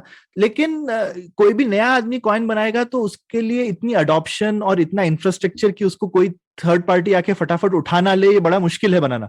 भाई हमने अगर 4 सर्वर लगाए, कोई तीसरा आदमी 10 सर्वर लगा के पूरा कॉइन हमारा टेक ओवर करके सारे पैसे लेके चंपत हो जाए, पता चला, ठीक है। तो इथेरियम में एक फायदा है कि बहुत बड़ा इंफ्रास्ट्रक्चर ऑलरेडी है और उसके ऊपर हम छोटी छोटी चीज बनाना आसान है। ये सही होगा समझना इथेरियम को? बिल्कुल बिल्कुल सही है। तो ये मैं आपको उदाहरण दे सकता हूँ। पहले आप अगर 30 साल पहले जाएंगे तो आपके पास एक रिस्ट वॉच होती थी, एक कंपास होता था और अलग अलग टाइप का हार्डवेयर होता था। हर प्रॉब्लम के लिए आपको दोबारा पूरा सोल्यूशन बनाना पड़ता था। अब आपके पास स्मार्टफोन आ गया जो प्रोग्रामेबल है, और उसका फायदा ये है कि अब आपके लिए सारे हर चीज एक ऐप के बराबर है, ठीक, राइट। तो आपको म्यूजिक सुनना है तो आप म्यूजिक का ऐप ले लीजिए, वीडियोस देखने हैं वीडियो का ऐप ले लीजिए, घड़ी टाइम देखना है तो घड़ी क्लॉक वाला ऐप है और रिमाइंडर का ऐप है। यही चीज इथेरियम है, ये प्रोग्रामेबिलिटी का ये पावर है उसका। तो जैसे एनालॉग हार्डवेयर जहाँ पे आपको सारा सर्किट खुद से बनाना पड़ता है हर प्रॉब्लम के लिए दोबारा, उसकी बजाय अगर कंप्यूटर आ जाए, माइक्रो कंट्रोलर आ जाए, तो आप छोटा सा प्रोग्राम लिखते हैं और वो कंप्यूटर आंखें बंद करके वो सारा इंस्ट्रक्शन चला देता है। तो ये जितना स्टेप जंप उसमें था वही यहाँ पर भी है। तो ये इथेरियम के फायदे बिल्कुल सही है। अब बात आती है कि इथेरियम के यूज केसेस में लोगों ने क्या देखना शुरू किया। तो जैसे आपने डाओ की बात की, तो डाओ को आप ऐसा समझ लीजिए एक तरह का वेंचर कैपिटल फंड है, लेकिन उसके जो रूल्स हैं वो पहले से लिखे हुए हैं प्रोग्राम में, वो ब्लॉकचेन पे रहता है, कोई उसे सिंगल पर्सन कंट्रोल नहीं करता, और बाकायदा वोटिंग होती है। वोटिंग के बेस पे जो पैसे उस कॉन्ट्रैक्ट में लॉक्ड है वो दूसरे प्रोजेक्ट्स को अलोकेट होते हैं। तो ये है, इसको बोलते हैं डिसेंट्रलाइज ऑटोनोमस ऑर्गेनाइजेशन। तो ऑटोनोमस का मतलब ये कि ये खुद चलता रहेगा और लोग अगर इसमें वैल्यू देखेंगे तो पैसा डालेंगे, नहीं देखें तो निकाल लेंगे। और अगर वोटिंग के बेसिस पे जो डिसीजन निकलता है अगर वो सही है तो ये डाओ की वैल्यू बढ़ेगी। और अगेन मेन फायदा यही है कि एक बार स्टार्ट करने के बाद इसे रोका नहीं जा सकता। और कोई एक आदमी, मुझे लग रहा था कि मतलब प्रणय मेरे को बहुत इंटरेस्टिंग चीज लगती है, अभी शायद किसी ने करी नहीं, पर एक पॉलिटिकल पार्टी बनाने के लिए डाओ बड़ा इंटरेस्टिंग चीज है, क्योंकि सारे हिंदुस्तान में जब नई नई पॉलिटिकल पार्टी शुरू होती है ना तो बहुत उसमें अच्छे राइट्स होते हैं, कॉन्स्टिट्यूशन बहुत अच्छा होता है, फिर फाइनली एक तानाशाह आके पूरी की पूरी ले जाता है, ठीक है। तो अब वो अभी भी कर सकते हो, आदमी बोलेगा ये पुराना डाओ को भाड़ में जाए, लेकिन इतना आसान नहीं है, ये एक कागज पे लिखी हुई चीज नहीं है। और इसमें बहुत अच्छी चीज है कि जो लोग पार्टिसिपेट करें उनको अपनी पब्लिकली आइडेंटिटी बनाने की भी जरूरत नहीं, तो उनको आप थ्रेटन नहीं कर सकते, उनके पीछे उनकी कनपट्टी पे पिस्तौल नहीं रख सकते, उनको रिश्वत नहीं दे सकते आसानी से, है ना। तो एक बार अगर आप इस तरीके की चीज करो, मुझे लगता है कि कल को ये चीज शायद पॉलिटिक्स को भी रेवोल्यूशनाइज कर दे। ये मतलब एक तरीका है आपकी ऑर्गेनाइजेशन का कॉन्स्टिट्यूशन बनाने का जो कि प्रोग्रामेटिक है। तो थोड़ा समझाइए ना नीलेश, कैसे काम करेगा? मान लीजिए सौरभ और प्रणय पुलियाबाजी पार्टी शुरू करना चाहते हैं और वो डाओ पे बनाना चाहते हैं, कैसे? मतलब थोड़ा एक उदाहरण से समझाइए कैसे चलेगा। ओके, तो पॉलिटिकल पार्टी बेस्ट उदाहरण तो नहीं है, क्योंकि ये पॉलिटिक्स करने के लिए आपको ब्लॉकचेन से बाहर जाके रियल वर्ल्ड में जाके कुछ जाना पड़ता है। हाँ, जहां भी आप रियल वर्ल्ड में जाते हैं ब्लॉकचेन का सहारा नहीं है, राइट। लेकिन वेंचर मान लो डिजिटली है, आप मान लो कि हम शायद किसी गेम की दुनिया के बादशाह हैं, करेक्ट। जैसे वेंचर कैपिटल की बात करते हैं, राइट। वेंचर कैपिटल में क्या हो रहा है, बिकॉज इथेरियम में हर कोई अपना नया टोकन बना सकता है, नया प्रोजेक्ट अपने इन्वेस्टर्स को टोकन दे सकता है और वो टोकन के प्राइस मार्केट पे पता चलती है। तो वेंचर कैपिटल एक ऐसी चीज है जो आप डिसेंट्रलाइज ऑटोनोमाइज कर सकते हैं, राइट। आप अपने अभी ये कॉन्स्टिट्यूशन डाओ बनाया था ना, वो एग्जांपल शायद लोगों को काफी अच्छे से समझ में आ जाएगा। वेंचर कैपिटल काफी लोगों को नहीं समझ में आता है ठीक से। ओके, तो कहीं पे यूएस कॉन्स्टिट्यूशन का एक पुराना कॉपी है, 11 में से एक कॉपी जो प्राइवेट है, बाकी सारे सरकारी म्यूजियम में पड़ी है। ये एक कॉपी कहीं प्राइवेट है जो ऑक्शन होने वाली थी। जितने ब्लॉकचेन पे जितने बड़े लोग हैं, फॉलोअर्स हैं, उन लोगों ने बोला कि ये तो हमारे लिए बहुत जरूरी है इसको खरीदना, तो क्यों ना हम अपने पैसे इकट्ठे करते और हम ऑप्शन में पार्टिसिपेट करेंगे। तो एक उन्होंने डाओ का कोड लिखा, पब्लिश किया कि अगर ये कंडीशन पास होती है तो पैसा खर्च करके हम कॉन्स्टिट्यूशन लेंगे, नहीं तो वो पैसा वापस रिफंड हो जाएगा या रिक्लेम हो जाएगा। तो और वो इतना जल्दी वायरल हो गया अब, क्योंकि उसका इमोशनल वैल्यू है कॉन्स्टिट्यूशन ऑफ यूएस। तो $40 मिलियन उन्होंने रेज किया, लेकिन वो ऑक्शन हार गए। तो अब वो सोच रहे हैं कि अब या तो पैसा रिटर्न किया जाए या कुछ और किया जाए जो लोगों को पसंद आए। लेकिन डाओ का पर्पस यही है कि आप रूल्स लिख सकते हैं, लोग वोट करके अपना पैसा डालते हैं और अकॉर्ड जो वोट का डिसीजन होगा उसमें वो कॉन्ट्रैक्ट अपने आप पैसा डिस्बर्स करता है, किसी का पर्सनल जजमेंट इन्वॉल्व नहीं होता। तो इसमें देखो ना प्रणय, कितना, जैसे कॉन्स्टिट्यूशन खरीदने के लिए पैसा लेना था तो आपको किसी सेलिब्रिटी की जरूरत नहीं पड़ी जिसपे आप भरोसा कर रहे हैं। इतना बड़ा अमाउंट है ना, कोई छोटा मोटा अमाउंट की बात नहीं हो रही थी। 30-40 मिलियन उन्होंने रेस कर लिया, तो आपको उतना सारा पैसा, जो शायद 20 मिलियन करा था, वो 40 मिलियन में बिका फाइनली, तो वो इसलिए हार गए। पर 20 मिलियन भी जैसे 100 करोड़ से ज्यादा रुपए, अगर आप 100 करोड़ रुपए इकट्ठे करो तो आपको पहले होना चाहिए ना, वही जो बंदा है वो 100 करोड़ लेके भाग तो नहीं जाएगा। ठीक है, लेकिन इसमें आपको किसी इंसान पे भरोसा करने की जरूरत नहीं है। अगर आप वो रूल्स देख सकते हैं तो आपको ये भरोसा रहेगा कि ये रूल अगर वो ऑक्शन हुआ तो ठीक है, नहीं हुआ तो पैसा वापस आ जाएगा, या फिर जो भी वो कम्युनिटी डिसाइड करेगी वो उस पैसे का होगा। ऐसा नहीं कि कोई एक आदमी वो पैसा लेके चंपत हो जाएगा कल को। उसी का फ्लिप साइड है, अगर कोई पब्लिक में नॉर्मल तरीके से अगर फंड रेज करता है तो आपको पता है उसका नाम क्या है, पता कि आप कोर्ट में जा सकते हैं, उसको आप कर सकते हैं। यहाँ पे अगर आपका पैसा डूब गया तो आपके पास कोई विकल्प, हाँ, तो वो भी बोलना जरूरी है। बिल्कुल बिल्कुल, उल्टा भी है। हाँ, आप किस पे केस करिएगा जाके, लेकिन रूल भी आपके साथ जालसाजी करना ही मुश्किल है, पर अगर हो गई तो पकड़ना मुश्किल है, लेकिन करना ही मुश्किल है। हो सकता है आपको किसी ने बेवकूफ बना दिया कि आपने रूल्स देखे नहीं और रूल्स कुछ और थे और आपको कुछ और पढ़ा दिए, लेकिन आप रूल्स देख सकते हैं, आपको कोई मना नहीं कर सकता देखने से, और वो जो रूल लिखे हैं वही चलेंगे, कुछ और नहीं चल सकता, वही चलेगा। तो ये जो रूल थे वो एक स्मार्ट कॉन्ट्रैक्ट के तौर पर लिखे गए क्या कि बिल्कुल। तो जैसे मैं अगर कॉन्स्टिट्यूशन डाओ में इन्वेस्ट करना चाहता था तो मैं देख सकता हूँ ये रूल है और मैं अपना पैसा लगा सकता हूँ उसमें, और अगर वो नहीं ऑक्शन हुआ तो मेरे जो भी एथेरियम वॉलेट में वापस आ गया, वापस आ जाएगा। तो ये है डाओ। डाओ का कहने का पर्पस यही है कि एक तरह का वेंचर कैपिटल है जो अच्छे प्रोजेक्ट ढूंढता है लोगों के वोट के बेसिस पे, जितना वोट मिलेगा अकॉर्डिंगली वो अपने पैसे रिलीज करता है। और जैसे नीलेश, मैं हिंदुस्तान में सोच सकता हूँ कि डाओ चिट फंड इतना पॉपुलर है इंडिया में, डाओ के बेसिस पे आप चिट फंड शायद चला सकते हैं इंडिया में, क्योंकि चिट फंड में इतनी ज्यादा चोरी होती है। और लेकिन चिट फंड सब लोग बहुत चलता है इंडिया में, और गरीब से गरीब आदमी को पता है चिट फंड कैसे काम करता है, वो उसमें थोड़ा सा पैसा डाल सकते हैं। लेकिन अगर आप ये ब्लॉकचेन या डाओ टाइप का सिस्टम चिट फंड के लिए यूज करें इंडिया में, तो मैं बोलूंगा कि शायद कोर्ट जाना मुश्किल है किसी के, तो वही सोचना इसका रेगुलेशन कैसे किया जाए, लेकिन तो जालसाजी मुश्किल हो जाएगी पहले से, बहुत मुश्किल है। अब आते हैं जो प्रैक्टिकल प्रॉब्लम्स हैं, जैसे कि ट्रांजैक्शन कॉस्ट। अब इथेरियम जैसे 10,000 लोग के कंप्यूटर पे चल रहा है, आप 1 किलोबाइट भी डेटा अगर उसमें सेव करना चाहेंगे तो 10,000 लोगों की मशीन पे परमानेंटली स्टोर होने वाला है। बिल्कुल, इथेरियम में कभी रिवर्सल नहीं होता, तो परमानेंट स्टोरेज है। तो अकॉर्डिंगली आपको कॉस्ट लगता है, वो कॉस्ट आता है करीब 1,500 रुपए के आसपास पर ट्रांजैक्शन। अरे अभी मैं क्या कहते हैं, कहीं से कुछ एक मतलब $50 में $18 गैस फीस थी नीलेश, 30%। तो एग्जैक्टली $20 मेरा भी एस्टिमेट वही है, $20। हाँ, $20 के करीब। हाँ, वो मिनिमम है बेसिकली। बढ़ता, इसमें अच्छी चीज ये है कि बड़ा करोगे तो पैसा बढ़ता नहीं है, लेकिन छोटा ट्रांजैक्शन करना बड़ा महंगा है। एग्जैक्टली। तो अब इसको ये स्केलिंग प्रॉब्लम कहते हैं कि ब्लॉकचेन स्केल नहीं कर पा रहा, लोग अपने एप्लीकेशंस में यूज नहीं कर पा रहे छोटे मोटे ट्रांजैक्शन के लिए। तो उसके लिए फ्यूचर में क्या होगा, राइट? अभी तो तकलीफ है, अभी तो महंगा है, कोई शक नहीं उसमें। इथेरियम में वर्जन जो 2 आएगा उनका, वो अपना प्रूफ ऑफ वर्क की जगह प्रूफ ऑफ स्टेक पे स्विच कर जाएंगे। हाँ, तो उससे कॉस्ट तो कम नहीं होगी, लेकिन एनर्जी कम हो जाएगी, ट्रांजैक्शन फीस थोड़ी कम होनी चाहिए। और इन द मीनवाइल जब तक वो प्रॉब्लम सॉल्व होता है, लोगों ने साइड में पैरेलल चेन्स पे ट्रांजैक्शन करना शुरू कर दिया है। अच्छा। तो इनको बोलते हैं L2 chains, level 2 chains.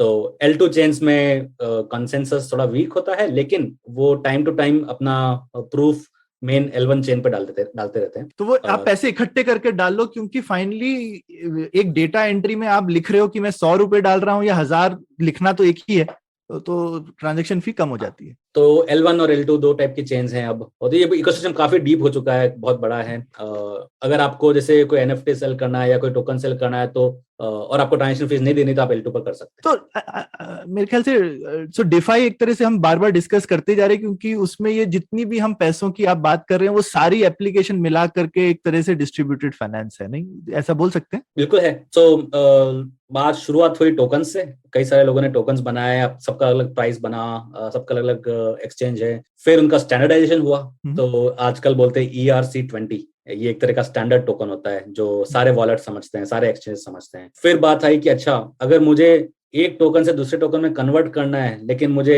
Main currency के थ्रू नहीं जाना है, क्योंकि वहां पे डबल ट्रांजैक्शन फी लग जाएगा, डबल एक्सचेंज फी लग जाएगा, तो इसको बोलते हैं स्वैपिंग। कैन आई अच्छा। बेसिकली क्या हम अदला बदली कर सकते हैं दो टोकन? बेसिकली इथेरियम से बिटकॉइन बना लिया बीच में बिना यूएस डॉलर किए। यस, हाँ। बट दिस इज ये हो गया इथेरियम के अंदर की बात कर रहे हैं। तो अगर आपके अच्छा। पास पुलियाबाजी का एक टोकन है और let's say times of India का एक टोकन, क्या मैं इन दोनों का अदला बदली कर सकता हूँ? आपके 100 के बदले मैं 200 देने को तैयार हूँ। तो ये जो मार्केट है ये पहले निकल के आया सेंट्रलाइज्ड एक्सचेंजेस पे, लेकिन लोगों ने इसका भी सोल्यूशन निकाल दिया, इसका भी डिसेंट्रलाइज बना लिया है। वाह। इसका भी डिसेंट्रलाइज प्रोटोकॉल निकाल लिया। तो अच्छा। जैसे यूनिस्वैप प्रोटोकॉल है, अच्छा। तो ये अपना उसमें रूल्स लिखे हुए हैं कि अगर आप लिक्विडिटी ले रहे हैं तो आपको पैसा देना पड़ेगा, और अगर आप लिक्विडिटी ला रहे हैं तो आपको रिवॉर्ड मिलेगा। और तो वो मार्केट में ऑटोमेटिकली प्राइस डिस्कवर होता है और आपको किसी पे भरोसा करने की जरूरत नहीं है, वो आपका फेयर प्राइस मिल जाता है आपको। तो यहाँ से बात हुई आपके, यहाँ से आपका DeFi का स्टार्ट हो गया कि अच्छा। अब टोकन्स आपस में ट्रेडेबल हो गए, आप अदला बदली कर सकते हैं। एक तरह से टोकन्स का बॉम्बे स्टॉक एक्सचेंज, लेकिन Yes. वहां पे कोई अथॉरिटी, बॉम्बे स्टॉक एक्सचेंज नहीं है। लेकिन अब बात आती है DeFi वहां से बढ़ा कैसे। तो DeFi में लोगों ने रियलाइज किया कि कुछ नए टोकन है वो बहुत तेजी से बढ़ते हैं। अच्छा। क्योंकि प्रोजेक्ट में इनिशियली शुरुआत हुई है, टोकन्स बहुत सस्ते थे, फिर प्रोजेक्ट ने प्रोग्रेस किया, लोगों ने कमिटमेंट दिखाया, मार्केटिंग हो गई, तो अडॉप्शन के चांसेस बढ़ गए, जैसे स्टार्टअप्स होते हैं।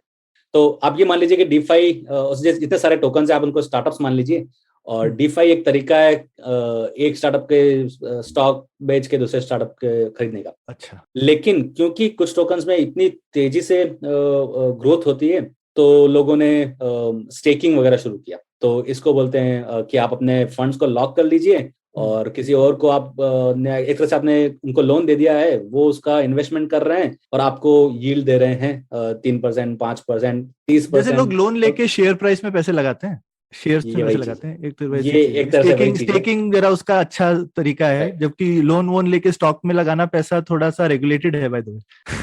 ये अनरेगुलेटेड दुनिया है। ये सारी चीजें रेगुलेशन में अगर आप वेट करेंगे तो नहीं हो पाती। तो टेक्नोलॉजी का काम या इंडस्ट्री का काम हमेशा रेगुलेशन थोड़ा एक स्टेप अहेड रहने का है। ये अच्छा टाइम है अपने श्रोताओं को बताने के लिए कि हमारे एपिसोड में हम जो भी कुछ डिस्कस कर रहे हैं ये बिल्कुल इन्वेस्टमेंट एडवाइस नहीं है, ये सिर्फ आपकी जानकारी के लिए है। तो ये सुन करके, और ये बड़ी खतरनाक दुनिया है जहाँ पे सब कुछ अभी बहुत नया है, तो मतलब ऐसा जानकारी रखिए और सतर्क रहिए। ऐसा नहीं है कि सीधे जाकर के पैसा वैसा कहीं डुबो के आ जाइएगा कल। तो बिल्कुल सही है। और अभी भी चीजें थोड़ी सी बेटर हुई है 2015 के कंपैरिजन में, लेकिन अभी भी खतरे हैं। अभी कुछ दिनों की पहले की बात है, एक प्रोजेक्ट ने फंड रेज किया और फिर वेबसाइट और सब लेके गायब हो गए। सब लेके गायब हो गए। उनके जो फाउंडर के जो कॉन्ट्रैक्ट थे या जो टोकन थे उसमें वेस्टिंग शेड्यूल नहीं था। अच्छा। तो वो टोकन्स को लिक्विडेट कर देगा, पैसा लेके कन्वर्ट कर लेगा, और किसी को पता नहीं चलेगा कौन था। तो होता है, इसके लिए ब्लॉकचेन वर्ल्ड में एक वर्ड भी है, इसको रग पुल बोलते हैं, कि आपके पांव के नीचे से रग किसी ने खींच लिया है और आप कुछ नहीं कर सकते।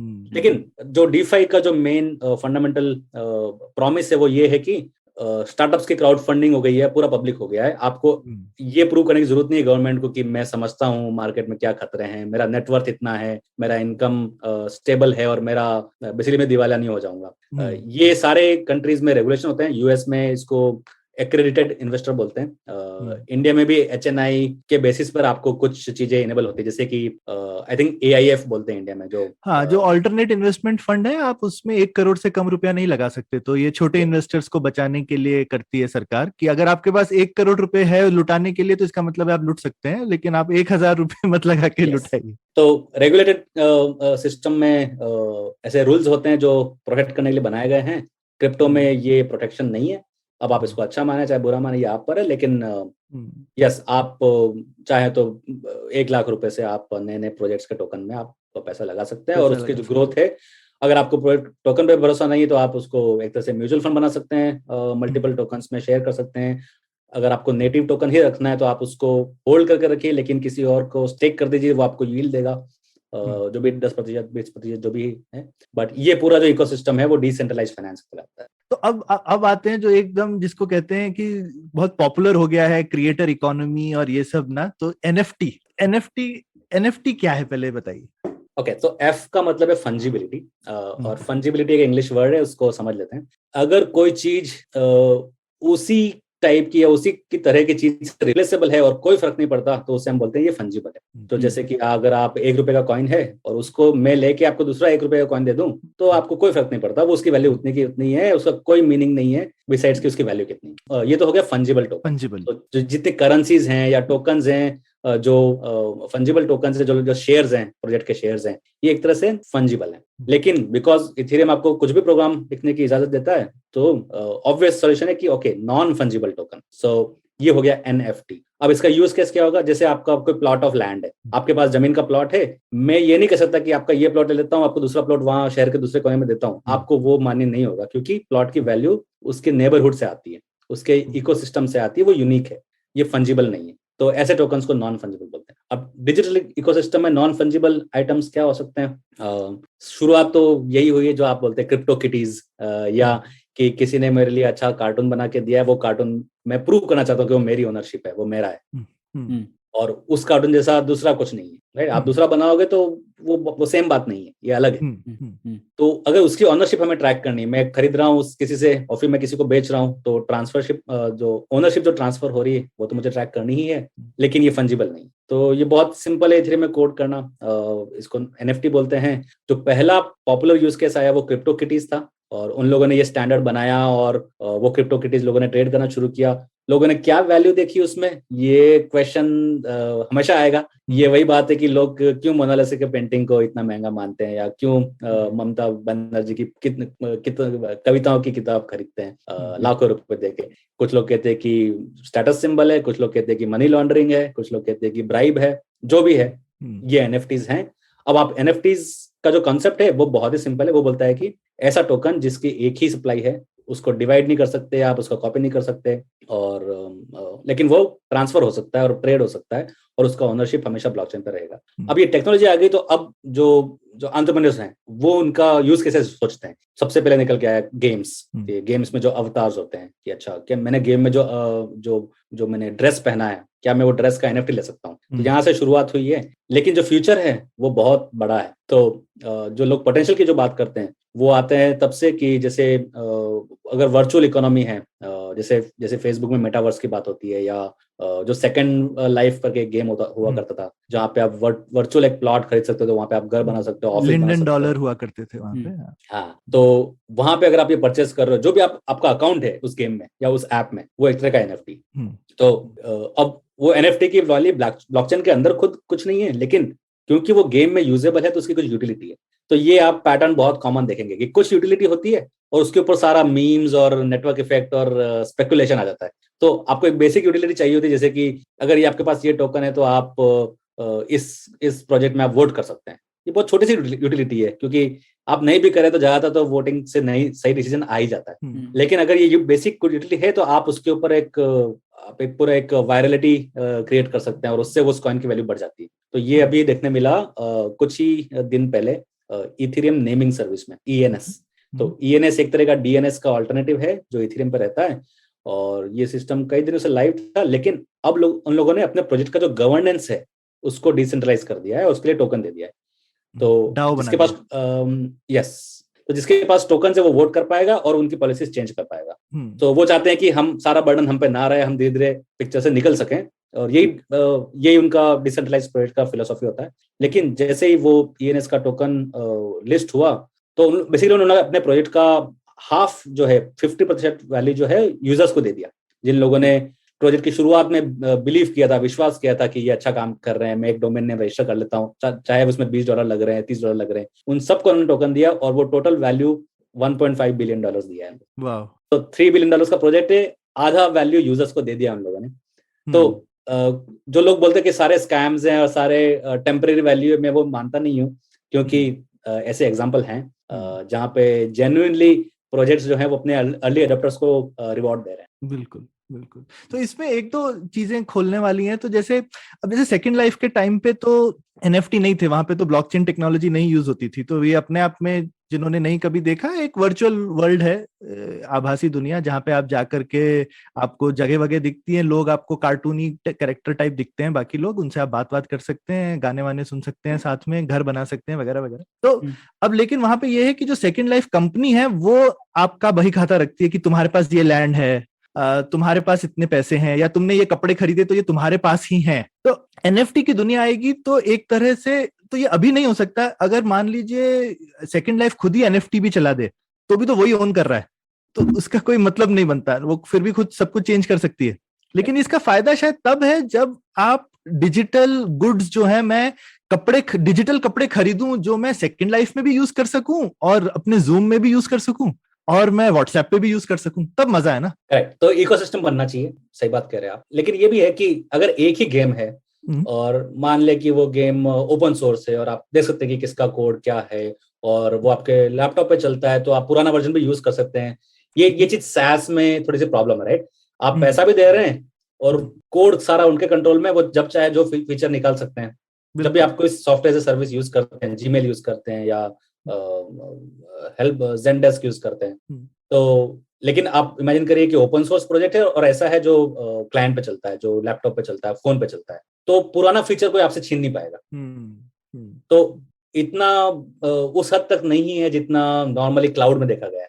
क्लाउड में आपके पास जीरो कंट्रोल होता है और उसके फायदे हैं क्योंकि सारे फीचर आपको नए नए मिलते रहते हैं बिना कुछ किए, बिना कुछ इंस्टॉल किए, लेकिन कंट्रोल जो है वो कंपनी के पास रहता है। तो पर वर्चुअल वर्ल्ड्स अभी तो फिलहाल क्लाउड पे ही चलते हैं ना। मैं ये सोचने की बात है आप कैसा गेम बना रहे हैं। आप बहुत सारे गेम ज्यादातर ऑफलाइन ही चलते हैं, लेकिन अगर मल्टीप्लेयर चाहिए, हाँ, तो वर्चुअल वर्ल्ड तो बाय डेफिनेशन मल्टीप्लेयर हुआ कि जहां पे मल्टीप्लेयर, करेक्ट। सो मल्टीप्लेयर भी अगर सेंट्रलाइजेशन जरूरी नहीं है, हो सकता है कि P2P बन जाए। अच्छा, या फिर हो सकता है प्रोग्रामेटिकली अपने आप आर्किटेक्चर बन जाए, आप सब लोग उसी समय थोड़े से पैसे कंट्रीब्यूट करें, एक सर्वर बन जाए, आप जो उसमें जाएं और उसके बाद डिस्ट्रॉय हो जाए।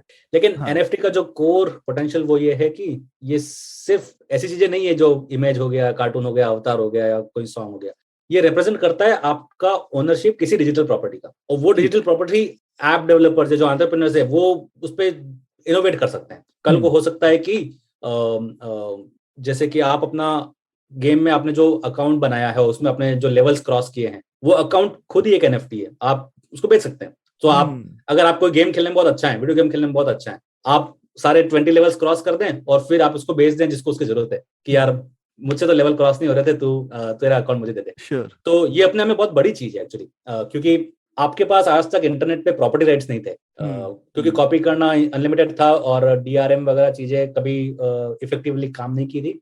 लेकिन NFTs में आप एक तरह से ओनरशिप ट्रैक कर सकते हैं, और अब इसके यूज केसेस हैं वो इमेजिनेशन पे डिपेंड करते हैं कि लोग क्या बना के लाते हैं, एंटरप्रेन्योरशिप है, जो क्रिएटिव लोग हैं। तो एक उदाहरण पूछना चाहता था मैं नीलेश, जैसे अभी एक नया ब्राउजर आया ना, ब्रेव, तो वो उनमें एक ब्रेव रिवॉर्ड्स रहता है। मतलब जैसे वो कह रहे हैं कि अगर आप एड देखते हो तो आपको उसका पैसा दे देंगे हम लोग, क्योंकि अभी तो आपको कोई पैसा, आपका टाइम अटेंशन ले लेते हैं लोग और पैसे नहीं देते, तो वो ब्रेव रिवॉर्ड्स है। तो वो भी क्या ब्लॉकचेन पर है? वो भी क्या एक नॉन फंजिबल टोकन है?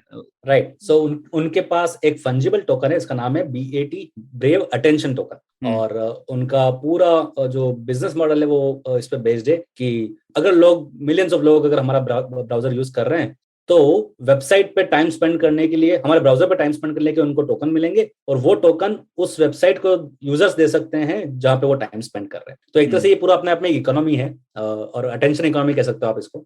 तो मुझे रिवॉर्ड मिल रहा है क्योंकि मैंने इनका ब्राउजर यूज किया, और उसमें से रिवॉर्ड मैं अपने पसंद के वेबसाइट वाले को दे सकता हूँ कि मैं यूट्यूब का वीडियो देख रहा हूँ तो यूट्यूब को पैसा मिल जाए, और जिसने वीडियो बनाया उसको पैसा मिल जाए। तो ये पूरा, बिकॉज ये नई करेंसी, नया टोकन है, तो ये उसके थ्रू पॉसिबल है। ये प्रूव नहीं हुआ है, देखना पड़ेगा कि कहाँ तक चलता है, ये सक्सेसफुल रहता है। लेकिन ब्रेव के जो टीम है बहुत ही सॉलिड है। ब्रेव के जो फाउंडर है वो जावास्क्रिप्ट का क्रिएटर है, उनको यूजर्स लाने में तकलीफ नहीं हुई, और काफी यूजर्स ऑलरेडी यूज कर रहे हैं। कितने लोग टोकन यूज कर रहे हैं ये कहना मुश्किल है, मुझे लगता है करीब 20-25% लोग यूज कर रहे होंगे। लेकिन यस, ये एक ब्लॉकचेन बेस्ड टोकन है, लेकिन ये NFT नहीं है, ये फंजिबल, ये एक्चुअल पैसे। तो इसको ये आइडिया बहुत पुराना है प्रणय, इसको परमिशन मार्केटिंग बोलते थे बहुत पहले। तो ये आइडिया कि आपसे हमको जो आप ऐड देखोगे और जो उसका पैसा मिलेगा हमको, हम आपसे शेयर कर देंगे। अब लेकिन ये कभी भी हमेशा इसलिए नहीं चला क्योंकि इससे फिर क्या होता है, वो लोग ऐड देखते हैं जिनको पैसा कमाना है, वो नहीं सिर्फ वही लोग नहीं देखते जो कि सही में उस ऐड के, हाँ, वो ऐड के वो पात्र हों, राइट। तो वो प्रॉब्लम एक ये पुरानी है, पर ये आइडिया बहुत पुराना है। परमिशन मार्केटिंग के नाम से लोग अलग तरह से करते थे, कूपन वूपन देते थे ऐड देखने के पुराने जमाने में लोगों को, या सर्वे भरने के आपको कूपन मिलते थे, है ना। तो ये इस तरीके का बहुत पुराना, पर वो ये पुराना आइडिया को अब ये क्रिप्टो की तरह से तो ब्रेव ने ऑफ कोर्स इसके लिए डिसीजंस लिए हैं। एक वो ये करते हैं कि जितने नॉर्मल एड्स जो आती है वेबसाइट्स पे, वो ब्रेव बाय डिफॉल्ट ब्लॉक करता है। हाँ। ये काम फायरफॉक्स ने भी नहीं किया, क्रोम तो बिल्कुल ही नहीं करेगा क्योंकि क्रोम तो गूगल का बनाया हुआ है, गूगल एडवर्टाइजिंग कंपनी है। लेकिन फायरफॉक्स ने आज तक ये करने की हिम्मत नहीं दिखाई क्योंकि अल्टीमेटली उनको पैसे गूगल से मिलते। लेकिन ब्रेव ने जो वेबसाइट के अंदर जो ऐड आती है जिसकी वजह से आपका कंप्यूटर स्लो होता है या अटैक होता है या आपका पेज बहुत स्लो हो जाता है, वो सब बाय डिफॉल्ट ब्लॉक कर देता है। लेकिन अलग से नोटिफिकेशन की तरह ब्रेव अपने खुद के एड्स दिखाता है। ये उसका बिजनेस मॉडल है। तो ये इनोवेशन है। तो आपका यूजर एक्सपीरियंस अच्छा हो गया, आपका ऐड पे कंट्रोल है, आपका ऐड उतने अनोइंग नहीं है। लेकिन अगर आप चाहें तो आप इस इकोनॉमी में पार्टिसिपेट कर सकते हैं कि वेबसाइट यूज करने के लिए टोकन अर्न करें। जो वेबसाइट आपको सपोर्ट करनी है, फाइनेंशियली इंसेंटिवाइज करनी, जैसे मुझे पुलियाबाजी को अगर सपोर्ट करना है तो मैं उन्हें टोकन में पे कर सकूं। इसमें प्रणय जैसे मतलब मेरे को याद है हम लोगों ने भी एक बार खूब, हमको समझ में नहीं आ रहा था कि भाई एक किसी को हमने मान लो एक फोटो खींची तो उसके कोई $1 मिलियन क्यों देगा, मैं तो उसको बस ऐसे राइट क्लिक करके सेव कर सकता हूँ ना। तो ये NFT इतनी बड़ी क्यों चीज हो गई। तो ये अभी कुछ दिन पहले मैं सोच रहा था, मेरे को ऐसा जैसे होता है थोड़ा लाइट बल्ब मोमेंट हुआ कि ये क्यों ऐसा है। और अगर ये हम देखें ना तो जैसा नीलेश ने भी बोला कि आप मोनालिसा के भी पैसे क्यों देते हैं। मान लीजिए कोई मोनालिसा की एक्यूरेट कॉपी बना ले, एकदम एक्यूरेट, आप फोटो खींच के प्रिंट ही मार दो ना, क्या कहते हैं, कैनवस के ऊपर, तो आप ठीक है, आप वहां बोल सकते हो कि उसमें शायद वो ब्रश स्ट्रोक नहीं आएगा ठीक से, उसकी मोटाई नहीं आएगी। आपको एक एक्सपर्ट चाहिए होगा आकर के बताने के लिए कि ये लियोनार्डो दा विंची ने बनाई थी कि ये प्रिंट मारी हुई।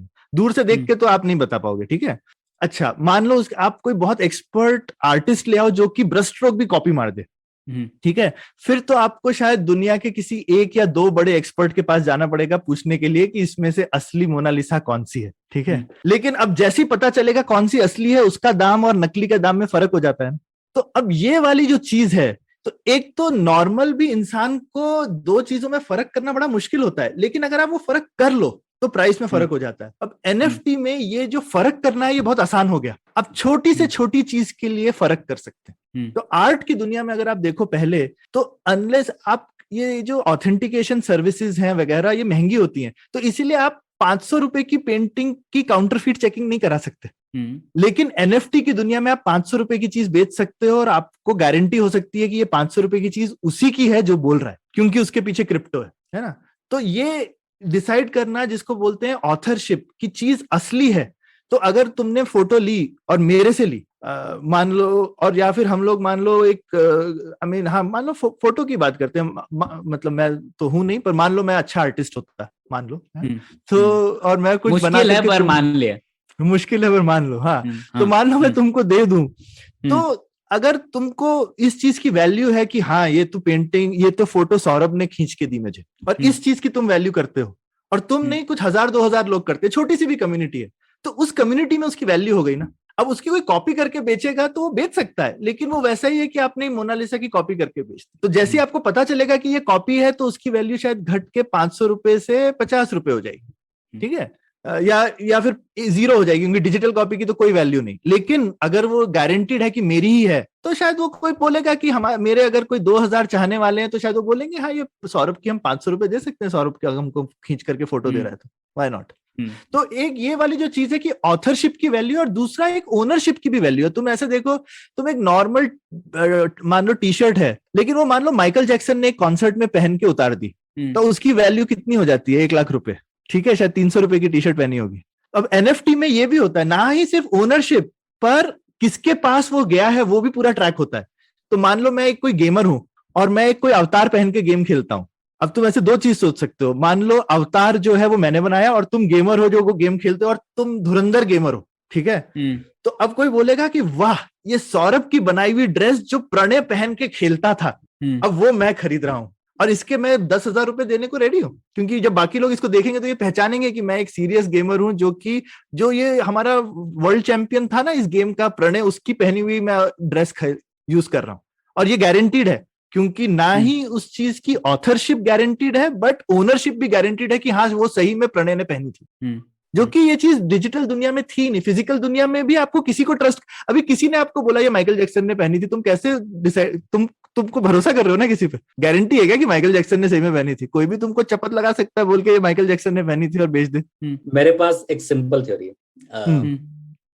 याद रखे, ब्लॉकचेन में सिर्फ पब्लिक होती है, कौन उस पब्लिक को यूज कर रहा है ये पब्लिक नहीं होता। तो जैसे कि मैंने अगर आज एक नया गाना बनाया, मैं बहुत टेरेबल सिंगर हूँ, गिटार प्लेयर हूँ, मैंने एक गंदा सा गाना बनाया, लेकिन मैं चाहूँ तो 10 या 1000 पब्लिक कीज बना सकता हूँ और आपस में ही उनके बीच में मैं ट्रेड कर सकता हूँ। पहली बार मैंने 1000 रुपए में खरीदा, फिर 1 लाख रुपए में खरीदा, फिर 10 लाख रुपए में खरीदा और फिर 1 करोड़ रुपए में खरीदा। नाउ अब ये सारे ट्रांजेक्शन पब्लिक है, पब्लिक देख रही है इसकी क्या वैल्यू है, क्या है, लेकिन उन्हें ये नहीं पता कि ये मैं ही हूँ, ये एक ही आदमी कर रहा है। हाँ। तो अब अगर कोई अब मैं आपके पास आके बोलूं ये देखो ये टोकन है, मैंने 10 लाख रुपए में खरीदा है, मेरे को पैसे की जरूरत है, 1 लाख रुपए में बेच रहा हूँ, आप ले लो, तो आप बोलोगे अच्छा डील है। तो आपको ये पॉसिबल है और ये कोई नई चीज नहीं है, ये जहां जहां मार्केट है वहां पे होता आया है। इसको बोलते हैं वॉश ट्रेडिंग, इसको वॉश ट्रेडिंग बोलते हैं। ये नॉर्मल सिस्टम में इलीगल होता है, आप स्टॉक मार्केट में ये नहीं कर सकते, ऑल्दो लोग कोशिश करते हैं आपस में या फ्रेंड्स के बीच में ट्रेड करके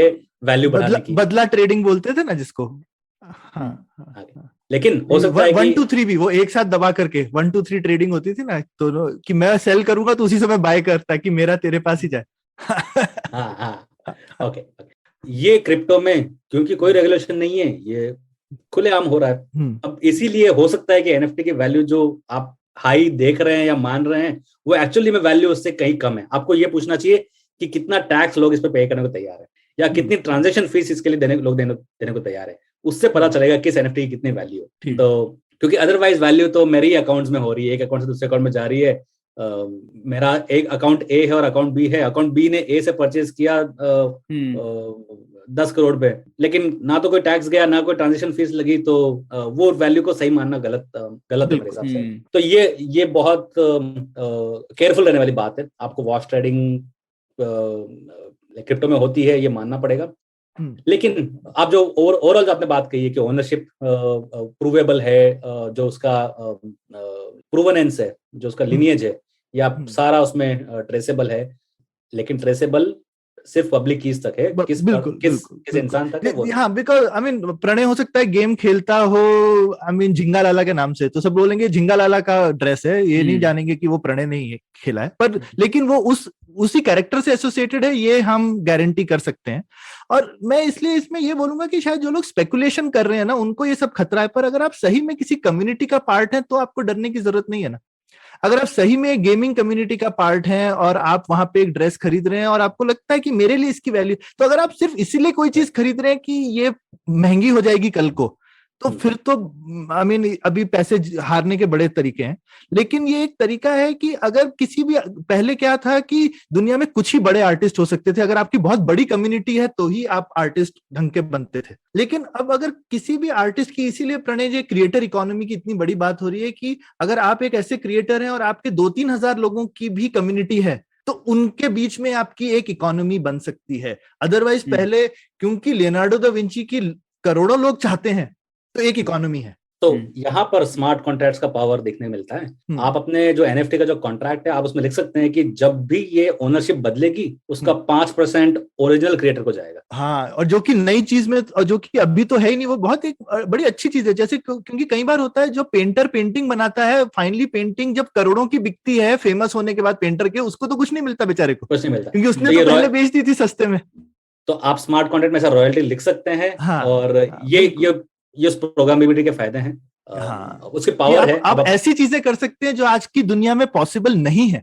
कि भाई एमएफ हुसैन की जो पेंटिंग करोड़, उसको ये फायदा होता था कि उसकी एक पेंटिंग 1 करोड़ की बिक गई तो वो अगली पेंटिंग भी 1 करोड़ की बेच सकता है। लेकिन वो जो ओरिजिनल पेंटिंग 1 करोड़ की बिकी, वो तो हो सकता है बेचारे ने बचपन में 10,000 रुपए की बेची होगी कभी।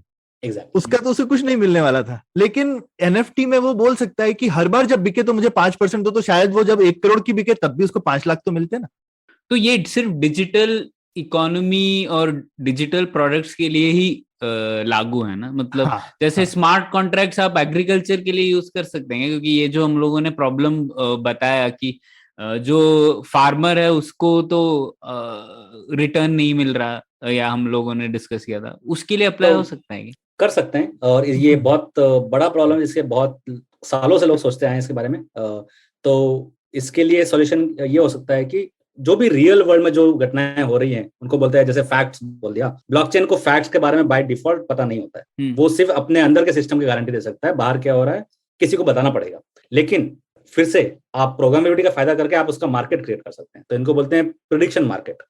तो आप स्मार्ट कॉन्ट्रैक्ट लिख सकते हैं कि जैसे इंश्योरेंस का कॉन्ट्रैक्ट है, अगर एक्स पर्सन का एक्सीडेंट हो जाएगा तो उसकी फैमिली को इतने पैसे मिलेंगे। क्या एक्सीडेंट हुआ, क्या जेन्युइनली एक्सीडेंट हुआ, ये एक फैक्ट है जो कोई आके बताएगा, लेकिन आप उसके लिए सिस्टम आप कोड कर सकते हैं कि ये 10 लोग इंचार्ज हैं, 10 में से 8 अगर अग्री करेंगे तो ही माना जाएगा। तो इसको M out of N signature आप कह सकते हैं, या फिर आप स्मार्ट ऑरेकल्स बना सकते हैं। तो सबसे पहला जो फैक्ट लोग जिसमें इंटरेस्टेड है लोग, वो था किसी टोकन की प्राइस क्या है।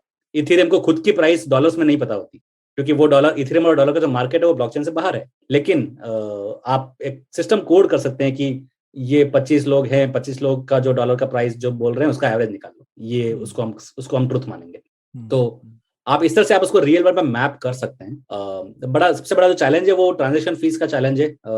इथेरियम और ब्लॉकचेन के जो एप्लीकेशंस हैं उनको बहुत कम ट्रांजैक्शन फीस चाहिए होती है, लेकिन बाय डेफिनेशन क्योंकि ये परमिशन लेस है, तो आपका जो छोटा से छोटा जो डेटा है वो लोगों को या माइनर्स को बहुत महंगा पड़ता है, तो उसका अकॉर्डिंगली वो फीस चार्ज हो जाता है। तो एप्लीकेशन में यूज केसेस कम इसीलिए हैं, लोग L2 में एक्सपेरिमेंट्स कर रहे हैं।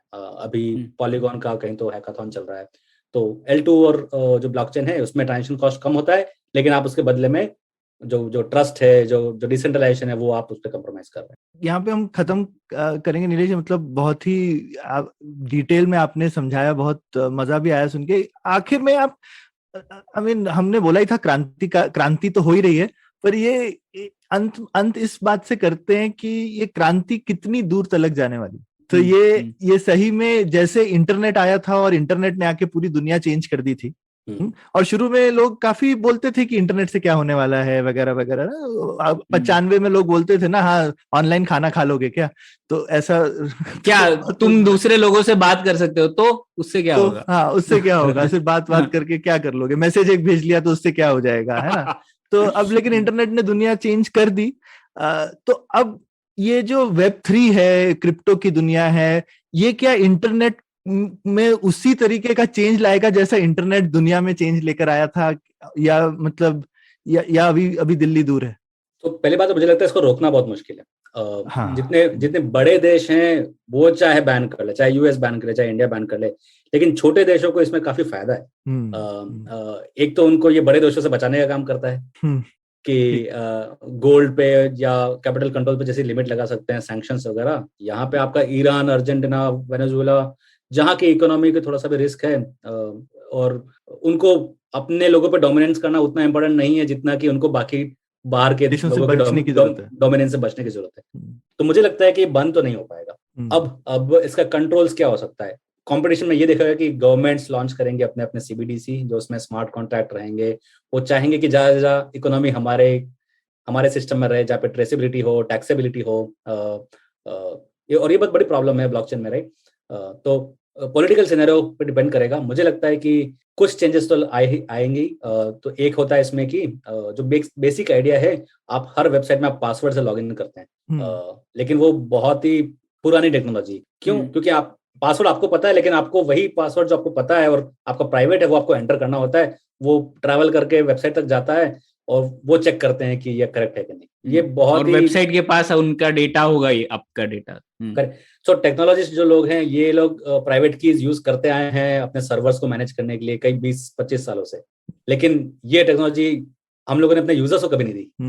क्योंकि हमारा इंटरेस्ट था अगर हम टेक स्टार्टअप हैं तो हम चाहते हैं कि एक तो कन्वीनियंस हो, लेकिन दूसरा ऑल्सो कि हमें एक सेंट्रल पोजीशन मिल जाती है उसमें। जैसे उबर अगर है, उबर में आप ड्राइवर है, आप पासवर्ड से लॉगिन करेंगे या फेसबुक पे आप लॉगिन करेंगे, तो ये चीज आप शायद देखना शुरू कर देंगे कि ज्यादातर वेबसाइट में धीरे धीरे की पेयर से लॉगिन हो रहा है। ऑलरेडी देखने मिल रहा है कहीं कहीं जगह पे। तो अगर आपके पास इथेरियम का वॉलेट है तो आप उस वॉलेट में क्लिक करो, आप लॉगिन हो जाता है। उसमें आपने जो एक्टिविटी की, एक ऐप में आपने जो एक्टिविटी की वो ब्लॉकचेन के सारे ऐप्स को विजिबल होती है, क्योंकि सारा एक्टिविटी ब्लॉकचेन पर है। तो ये मैंने 2 हफ्ते पहले जब सौरभ ने मैसेज किया तब देखा। आप अगर एक साइट से एनएफटी परचेस करते हो, दूसरी साइट में जाते हो आपको एनएफटी रेडी मिलता है। कहीं इंपोर्ट की जरूरत नहीं है, कहीं एक्सपोर्ट या इंटीग्रेट विद गूगल, ऐसा कुछ भी नहीं है। सारा ओनरशिप ब्लॉकचेन पर है और मेरा ओनरशिप मेरा प्राइवेट की पे है। तो मैं लॉगिन उससे करता हूँ, दोनों ऐप्स को पता है कि ये मैं हूँ और वो सारे एसेट्स मेरे, तो वो अपने अपने फीचर्स अनलॉक कर सकते हैं। तो ये फीचर आप देखने लगे हैं कि धीरे धीरे सारे ऐप्स धीरे धीरे प्राइवेट की जो लॉगिन होता है वो यूज करेंगे। दूसरा एक आएगा कंटेंट एड्रेसिंग बोलते हैं। तो कोई भी कंटेंट है उसको आप 2 तरीके से रेफर कर सकते हैं। या तो आप उसका एड्रेस बता दें कि आपको ये गाना चाहिए तो puliyabazi.com पे /firstepisode.mp3 पे चले जाइए। अब ये हो गया किसी चीज को उसके नाम से रेफर करना। लेकिन दूसरा तरीका होता है किसी चीज को उसके कंटेंट से रेफर करना। तो अगर आप बोले कि ये मेरी MP3 फाइल है, उसका मैंने एक हैश या छोटा सा समरी जो है कैलकुलेट किया है, आप ये समरी रख लो अपने पास और जहां से भी वो MP3 फाइल मिल जाए आप बस चेक कर लेना कि ये करेक्ट है। ये बहुत बड़ी बात है, किसी कंटेंट को उसके हैश से एड्रेस करना, ना कि उसके नाम से। क्योंकि जहां पे आप नाम लाते हैं तो बीच में एक इंटरमीडिएट बैठता है जो बताएगा कि अच्छा ये नाम चाहिए तो ये फाइल है। या आपको नाम के पीछे का कंटेंट चेंज भी कर सकते हैं कभी भी। नाम के पीछे करने से आपको ये डेटा देखना है तो उसका रिकॉर्ड ये है जो मैं बता रहा हूँ। तो ये जो डेलीगेशन है, ये डेलीगेशन खत्म हो जाता है कंटेंट एड्रेसिंग में। ये भी आप बहुत कॉमन हो गया है, जिससे कि जो सॉफ्टवेयर प्रोग्रामर्स है वो जानते हैं, जो गिट वगैरह यूज करते हैं वर्जन कंट्रोल के लिए। तो आप चाहे तो ब्रांच का नाम यूज कर सकते हैं, लेकिन सेफेस्ट होता है कि आप कमिट का आईडी यूज करें। और वो कमिट का आईडी चाहे जहां से मिले, वो डेटा चाहे जहां से भी आए, आपको ये गारंटी मिलती है कि वो टैम्पर नहीं होगा, वो वैसा का वैसा ही मिलेगा जैसा ओरिजिनल था। तो ये कंटेंट एड्रेसिंग आप देखना शुरू करेंगे, कई जगह अप्लाई होना शुरू हो जाएगा। तो आप पहले जो NFT होते थे वो वेबसाइट पे डोमेन नेम डाल के आते थे। आजकल जो NFT निकलते हैं वो लोग IPFS पर डालते हैं। और IPFS में यही है कि आपको उस डेटा का आपको फिंगरप्रिंट या सिग्नेचर पता है। वो डेटा चाहे आपको फ्रेंड से भी मिल जाए, चाहे नेबर से मिल जाए, लेकिन वो आपको डेटा वैसा का वैसा मिलेगा। तो अब इसका फ्यूचर में आप सोच सकते हैं कि मुझे अगर मूवी देखनी है या यूट्यूब पे कोई वीडियो देखना है, वो यूट्यूब से डाउनलोड करने की क्यों जरूरत है? मुझे उसका अगर पता है कि मुझे ये देखना है तो मेरा फ्रेंड जो ऑलरेडी देख रहा है उसी से मैं बोरो कर सकता हूँ। उसी के मेरे लोकल एरिया नेटवर्क से आ सकता है। वो मेरा बैंडविड्थ बच जाएगा, मेरे स्टेट का बैंडविड्थ बच जाएगा, मेरे ISP का बैंडविड्थ बच जाएगा। तो ये जो गारंटीज हैं कि कंटेंट टैम्पर नहीं हुआ, ये बहुत ही बड़ा आइडिया है और ये सब जगह चेंज करेगा। और NFT मुझे अभी भी लगता है कि काफी पोटेंशियल है इसमें। हम लोगों ने थोड़ा मीम वैल्यू या स्पेकुलेशन वाला वैल्यू थोड़ा ज्यादा देखा है। जब ट्रांजेक्शन कॉस्ट कम हो जाएंगी, और मुझे लगता है कि होगी, जब ट्रांजेक्शन कॉस्ट कम हो जाएंगी तब हम उसके एक्चुअल यूटिलिटी वाले यूज केस देखने मिलेंगे। लोग एप्लीकेशंस में यूज करना शुरू करेंगे। आपने सोडेक्सो के वाउचर्स यूज किए होंगे, क्यों वो चीज ब्लॉकचेन पे नहीं बन सकती? लॉयल्टी रिवॉर्ड जो आपको फ्लाइट या एयरलाइन देती है, क्यों वो रिवॉर्ड्स में इजीली ओन नहीं कर सकता? तो ये सारी चीजें आई थिंक आएंगी, टाइम लगेगा थोड़ा सा, और थोड़ा अनसर्टेनिटी रहेगा। जैसा मैंने कहा कि ये तो मल्टीपल प्लेयर वाला गेम है। गवर्नमेंट्स भी हैं, कॉर्पोरेशंस भी हैं, और हम और आप भी हैं, और एनोनिमस P2P नेटवर्क्स भी हैं। उनके भी अपने इंसेंटिव्स हैं, वो भी चाहेंगे अपने आप को प्रोटेक्ट करना। तो देखते हैं क्या होता है, कौन जीतता है। नहीं, ये बहुत आपने बढ़िया। और सच में बताऊं तो जो हमने 2.5 साल पहले बात करी थी, ये 2.5 साल में इतना कुछ आ जाएगा इस स्पेस में, ऐसा मैंने तो नहीं सोचा था। तो बहुत तेजी से बदल रहा है और किसी भी डायरेक्शन में जा सकता है। आई थिंक ये जगह को देखते तो रहना पड़ेगा। तो प्रणय, इस विषय पे पुलियाबाजी चलती रहेगी। बिल्कुल, फिर से बुलाना पड़ेगा नीलेश को 18 महीने बाद, और कुछ नया हो जाएगा इसमें। तो ये चलते रहते हैं, ये लगातार मैराथन चलेगी। बिल्कुल बिल्कुल। तो बहुत मजा आया Nilesh, thank you so much. और अंत करने से पहले फिर से श्रोताओं को फेयर वार्निंग, ये एपिसोड सुन के सीधे जाके अपना पैसा वैसा कहीं मत लगा दीजिएगा। और ये बिल्कुल इन्वेस्टमेंट के लिए एडवाइस नहीं थी आप लोगों के लिए, लेकिन होपफुली आपको कुछ नया जानने को मिला होगा इसके बारे में। और अपने सवाल वगैरह हमको जरूर बताइए। अब हमारा यूट्यूब पे चैनल भी है, देखिए, सब्सक्राइब कीजिए, बेल आइकन दबाइए। Thank you so much. Thank you sir. उम्मीद है आपको भी मजा आया। यह पॉडकास्ट संभव हो पाया है तक्षशिला इंस्टीट्यूशन के सपोर्ट के कारण। तक्षशिला पब्लिक पॉलिसी में शिक्षा और अनुसंधान के लिए स्थापित एक स्वतंत्र संस्था है। आप दुनिया के किसी भी कोने में हो, आपकी उम्र कुछ भी हो, अगर आप पब्लिक पॉलिसी, विदेश नीति या टेक्नोलॉजी गवर्नेंस में रुचि रखते हैं तो तक्षशिला की वेबसाइट takshashila.org.in पर उनके कोर्सेज को जरूर चेक कीजिए। और अगर आप पुलियाबाजी में शामिल होना चाहते हैं तो हमसे कनेक्ट कीजिए puliyabazi@gmail.com पर या फिर @puliyabazi ट्विटर पर। शुक्रिया। Hey everybody, it's been another great week on the IVM Podcast Network. On Advertising is Dead, Varun Dugirala talks to Divyanshu Damani, co-founder and CEO at Tag Mango. The two discuss how content creators can monetize their content, going beyond the traditional ads and brand deals. On The Habit Coach, Ashton is in conversation with Ashna Modi, clinical psychologist at ASA Wellness. They discuss the habit of deservability and gratitude. On Probation Se Promotion Tak, host Abhinav talks about business networking and teaches us how to enhance those networking skills. On The Longest Constitution, Priya gives us a peek into the history of caste-based discrimination and how our constitution is committed to overcoming that. And on The Musafir Stories, the hosts are joined by author and poet Mihir Vatsa. They discover the plateau town of Hazaribagh. Do follow us on social media. We're IVM Podcast on Twitter, Facebook, Instagram, and LinkedIn. And also do check out our YouTube channels. We have a number of them. You can get them on ivmpodcast.com/YouTube. And remember, if you're enjoying this show, or any of our other shows for that matter, please do tell a friend. It really does help us spread the word. And finally, we'd like to thank our sponsors for the network this week: Cred, Bank of Baroda, CoinSwitch, Kuber, Intel, and Oxfam India. Thank you so much for making this possible. Do you wonder why China does the things that it does? Or want to know how we could improve online privacy? Or perhaps you're thinking about how we can kickstart India's economy. If you'd like to search for the answers to such questions, check out All Things Policy,